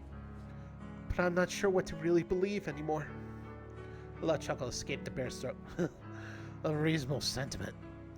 Perhaps it's best you spend the night away from the cathedral to clear out your head. I'm sure your new friends will be happy to have you. Yes, I think that would be for the best. I wish you well, Artemi. The Knight Commander gave her one last look, warm nod before returning inside the cathedral. The rumbling thud of the stone doors had never felt so heavy. Artemi found herself alone on the marble steps of the Grand Cathedral, staring out into the cold, dark night. The realization that she was utterly lost and alone felt like an abrupt knife wound to the chest. She slowly picked herself up with shaking legs and stumbled down the cobblestone path. Ah, chosen one, just who I wanted to see. I'm glad I could catch up for you before the day's end. Huh? Tommy blinked, a familiar figure quietly swooped out in the night sky. Agatha! The old bat scream fell as she caught sight of Artemi's face. Oh God, I gotta get something. It's for my throat. To heal after this bullshit, after this. Oh no. Doing it twice.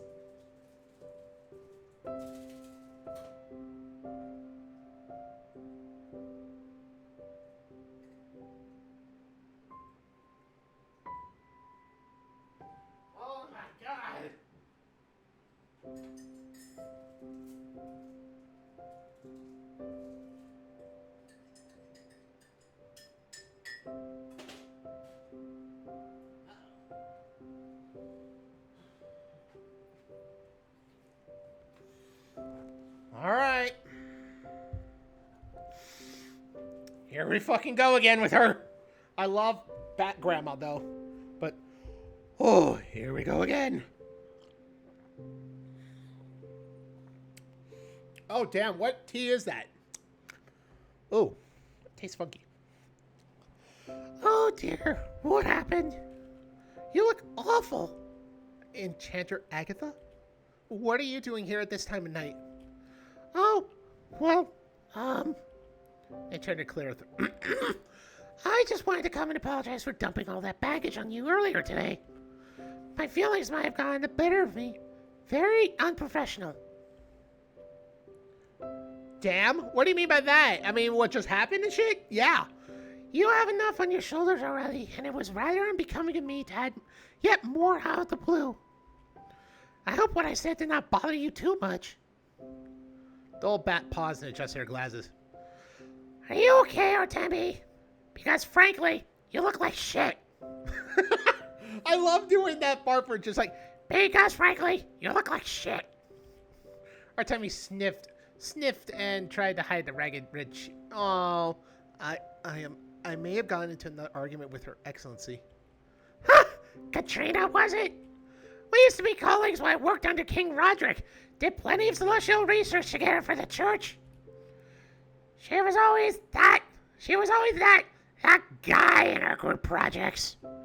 Whatever she said to you, I advise you pay it no mind. Heaven knows I never did. She was a fucking bitch after all. Artemi shook her head firmly. No. I'm afraid the fault lies squarely on my shoulders. The conversation had got a little heated, and in my agitation, I lost control of my magic. Her Excellency was rightfully concerned and asked me to leave. Agatha's eyes narrowed. Lost control of your magic? That's usually a sign of some sort of internal imbalance. Wait, she makes her own child call her Her Excellency? Greer sagging tits, Katrina. Get your head out of your ass. Oh my god! Bat Grandma! I fucking love you more now! I fucking loved your ape, and now I love you more! Oh my god! Bird Mom and Bat Grandma, you are the fucking best. Oh, sorry. Where was I? Has this happened before? This is the sort of thing you want to talk to your healer about. I'm afraid my medical instructor, Sir Theomore, is always on a mission at the moment. Theomore? That wolf medic who never shuts up? Well, that's a bit harsh. Though Sir Theomore is certainly talkative. My dear, that's just a polite way of saying he never shuts up. Oh my god. The old bat scratched her chin thoughtfully as she looked Artemi up and down. I have not seen Cole do his little sus face like, I find this bullshit. I haven't seen him do that in a while. If you would like, I can give you a small arcane checkup and see where these bursts of magic originate from. Oh, truly? Are you certain? I wouldn't want to impose. Although it'd be rather worrisome if I lost control of myself again at an inopportune moment. Oh, it's no trouble at all. As an arcane researcher studying life magic, I'm certain it is within my ability to help you. And I've always wanted to see how the Rayer's chosen magic works. I assure you, this is a mutually beneficial arrangement. Agatha smiled gently, grasped Artemi's hand. The bat's usually cheeky tone shifted to a more professional inflection. Now, I want you to understand that this procedure involves probing rather deeply into your magical core. The process includes scanning the subconscious of your mind to pinpoint the origin of these outbursts. I will only do so if I have your consent. And if you feel uncomfortable at any point, I can stop at a moment's notice. Do I have your permission? Artemi stared down at her hands. The thumbs of her gloves frayed thin from her anxious gnawing. Oh, wait. Is that a stim for... Oh my god, is she autistic? Holy shit. That could be a sign of nervousness stuff like some people do, or it could be a stim, like how some autistic people do when they're stressed. They have a stimulation thing. Like some could pat their cheeks like this, or some could do this and all. Oh my god. Is she? No, that would be nuts. Someone confirm this. It's just a theory right now, but my god, that'd be amazing. If she could prevent further outbursts in the future, perhaps she could make things less tense at home.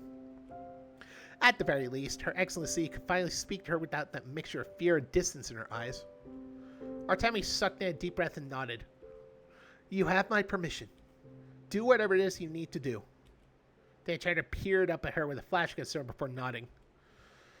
Very well. Let us begin. A gentle wash of lavender light poured from Agatha's arms to her own. It felt like submerging her hands in a warm bath. A comforting fragrant scent filled her nose. Fuck, I can't read. Like that of a freshly brewed pot of tea. Speaking of tea, time to drink.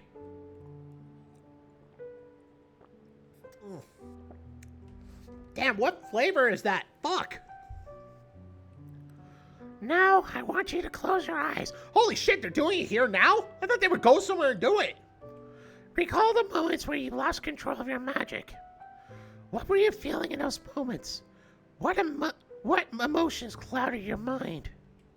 Artemi's brow furrowed. These were rare, unpleasant memories to dwell upon. Her mother's furious face, the shouting, the sheer anxiety of her heart pounding against her chest, and the frigid cold threatening to take her as she desperately clutched a tiny, flickering candle to her chest. The world suddenly went white. The pit of her stomach lurched as she thought she was falling a great height. Artemi squeezed her eyes shut and buried her head in her hands. The world was spinning around her in a kaleidoscope of colors. What was happening? A pair of hands seized her and everything suddenly steadied. Artemi felt her feet in the ground.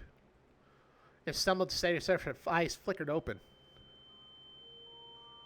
Whoa! What the hell? Damn, I gotta say, she looks fucking...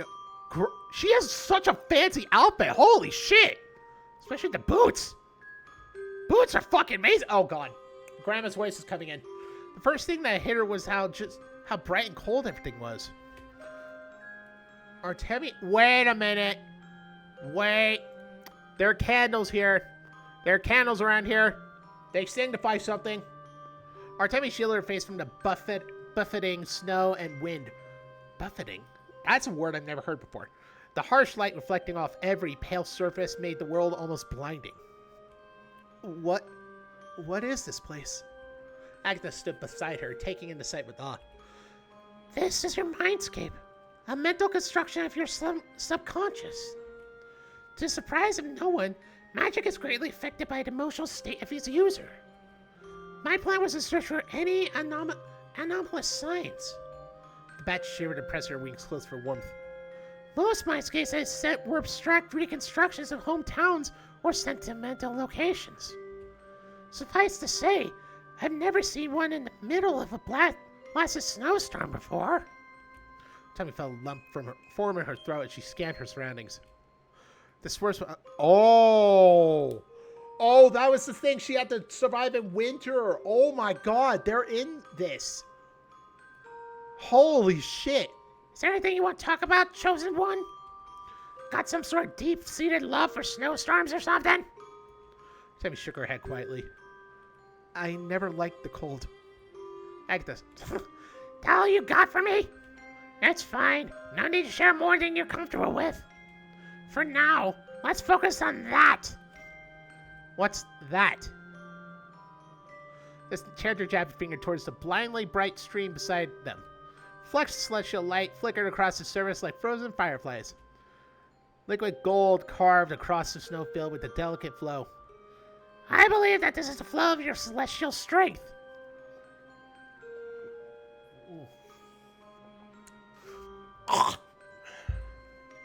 If my hunch is right, we will find the answer to our concerns if we follow it upstream.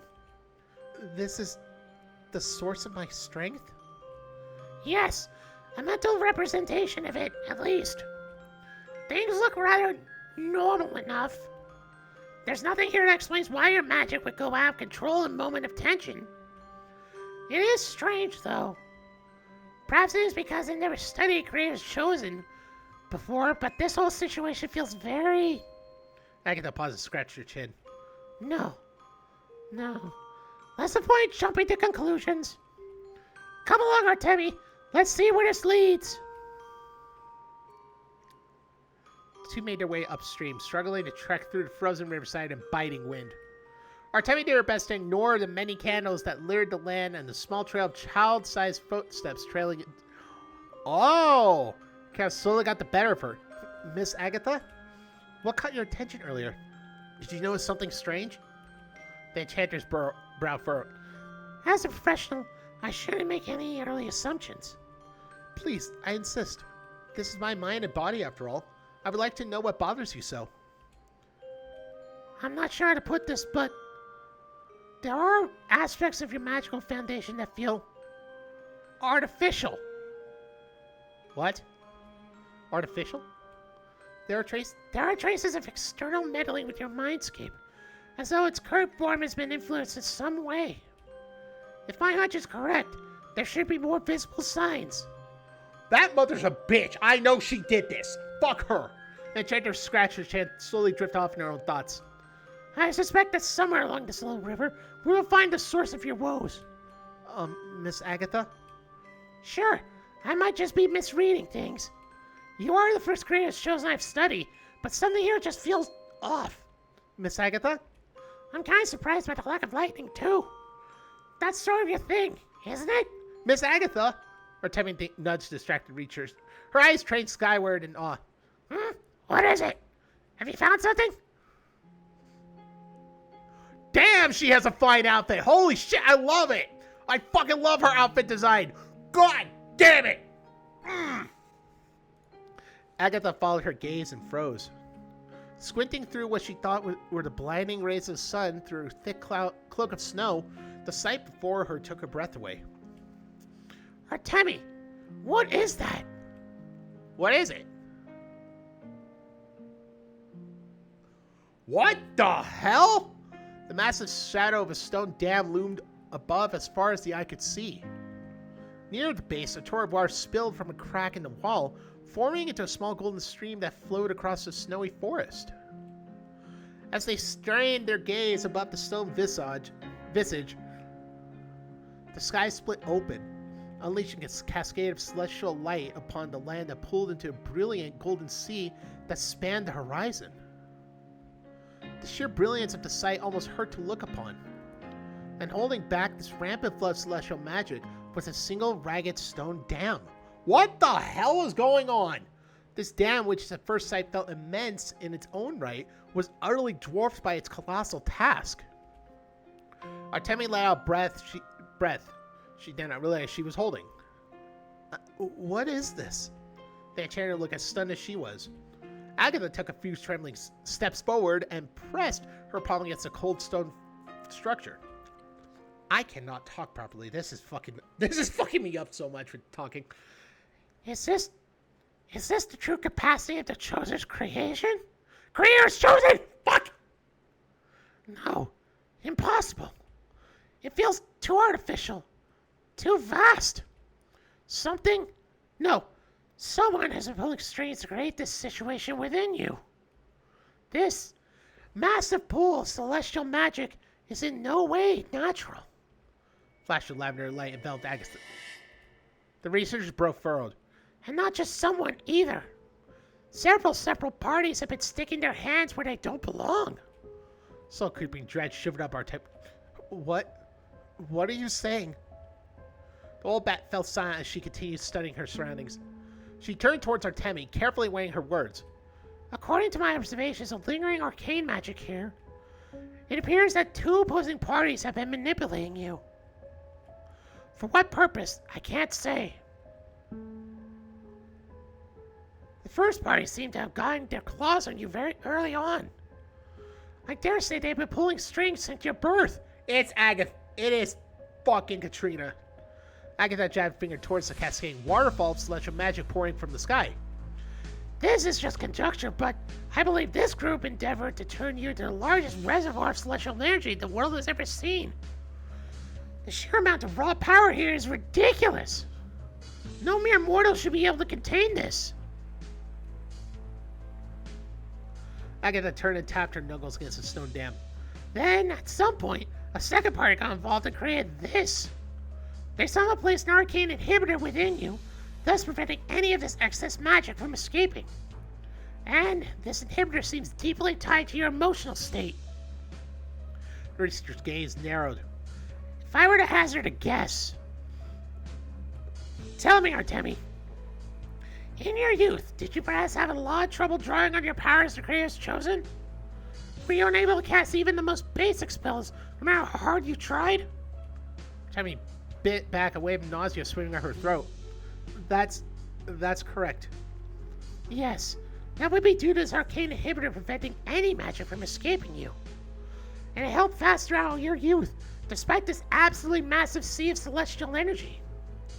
Then, and let me guess, a few years down the line, you experienced something radically upsetting. More upsetting and overwhelming than you could bear. The researcher's voice dipped as she traced her hand across the jagged crack on the dam's wall. And during this incident, your magic went out of control for the first time. I'd imagine it was rather explosive in nature after being repressed for so long. After this incident, this crack formed in this inhibitor, allowing you to finally harness a fraction of your power as the creators chosen. Artemi squeezed her eyes shut and quickly nodded. The blizzard's chill was slowly seeping through her armor and bit through her flesh like knives. You have the right of it. She lifted her head. Tell me frankly, Miss Agatha. Since I was born, I was told I was chosen by the Creator, and it was my duty to serve the church and the city's people from disaster unseen. And thus I did dedicate every moment of my life training and improve myself for this duty. It was all I knew. She turned towards the blinding cascade in the sky, a sickening feeling filling her chest. Are you saying that after all this time, I was simply a pawn in some unknown party's game? Was my duty in life up to this point just a cruel lie? Was it all just a great thing inside me? Agatha fell silent. She reached up to grab Artemi's trembling hand with a sympathetic smile. Well, I don't know about this whole destined chosen one business. We researchers tend to be a secular bunch. But I can definitely say that, despite this whole mess, you've grown into a fine knight and a kind young woman. The researcher smiled gently. Regardless of your origins, anyone would be proud to have you by their side. I think your little venture friends will eagerly attest to that. Artemi didn't look up, but she tried to force a small smile. The old bat sighed and tightened her grip around Artemi's hands. That being said, as a professional, I would have to ask you to be cautious in the future. This inhibitor, this dam, its resilience is directly tied to your emotional state. If you were to experience something traumatic or emotionally distressing in the future, there's a high chance this dam will break in its entirety.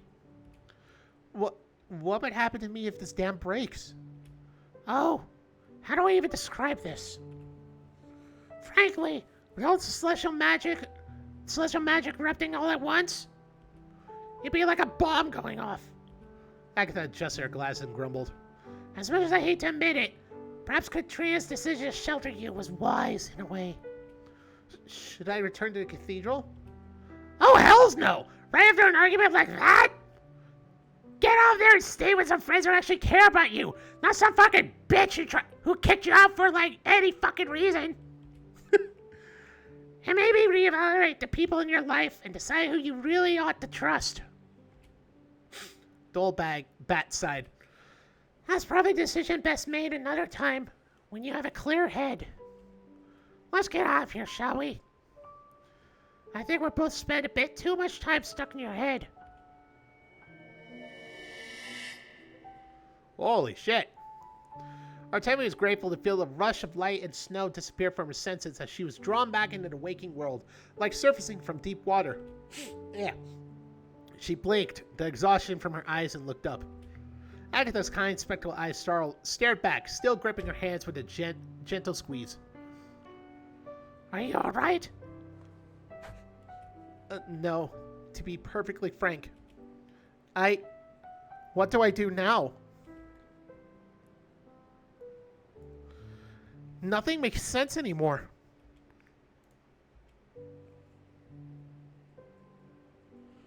Oh, goody. Nice to hear that, Jack. My poor precious bean. She felt the researcher's sigh and pulled her into a firm company hug. Oh, my dear girl. That's probably a question best left for another day. Go to some trustworthy friend to rest up. Face the new day with fresh eyes. Nothing will get done when you're so disheveled and shaken. Artemi rested her head against the old bat's shoulders. Her head hurt. A storm of thoughts and worries swam through her mind. Where would I even begin to solve this? Hush, hush. Rest for tonight. Agatha paused as she gently patted her back. Although, she let out a conflicted sigh. There is much I want to tell you, but like I mentioned earlier today, my hands are tied. If you are ever in need of answers, however, I recommend you look into the abandoned 14th laboratory in the Magistrate District. It was there that I and the royal family conducted much of their private research. There is some valuable information there that you may find useful. Of course, you'd have to trespass and break into royal family property, but I'm sure your friends can figure it out. The old bat cleared Oh, I think I kept you long enough, dear girl. Go and get some rest. If you're in need of someone to talk to, I'll be happy to lend my ear. Artemi nodded numbly. The researcher wasn't sure if the knight ever had even heard her.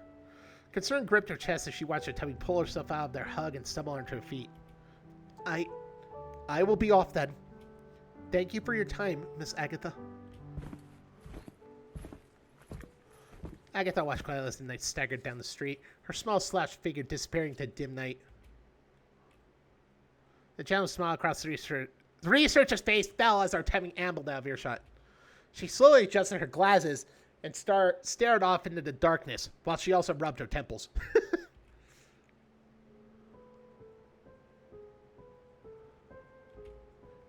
Show yourself.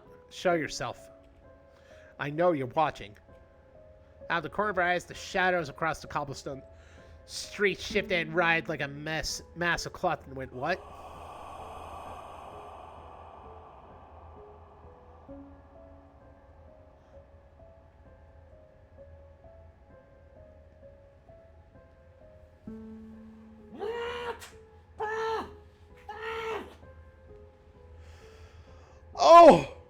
Oh my god! No!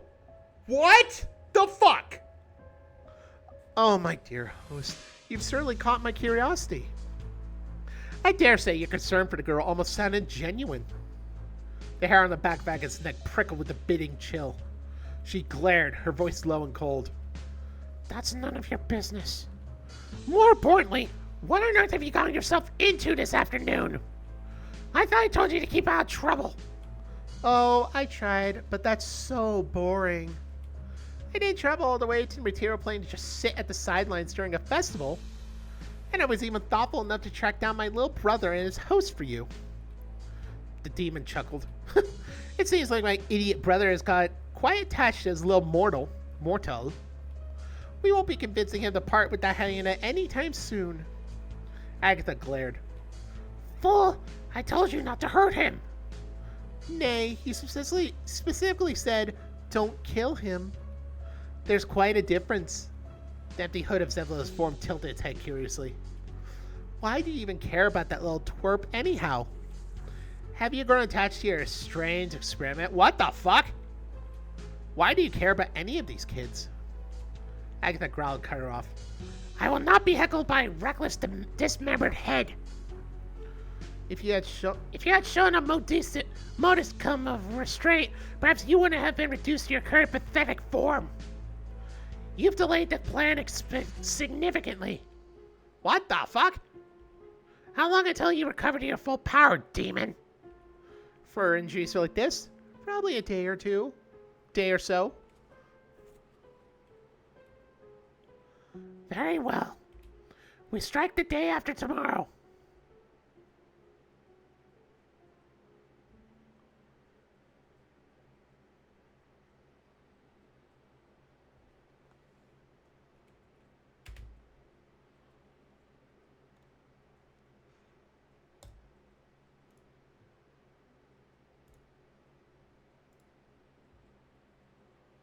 Oh my god. What the fuck? Agatha was the host of Zevlos? What? Why?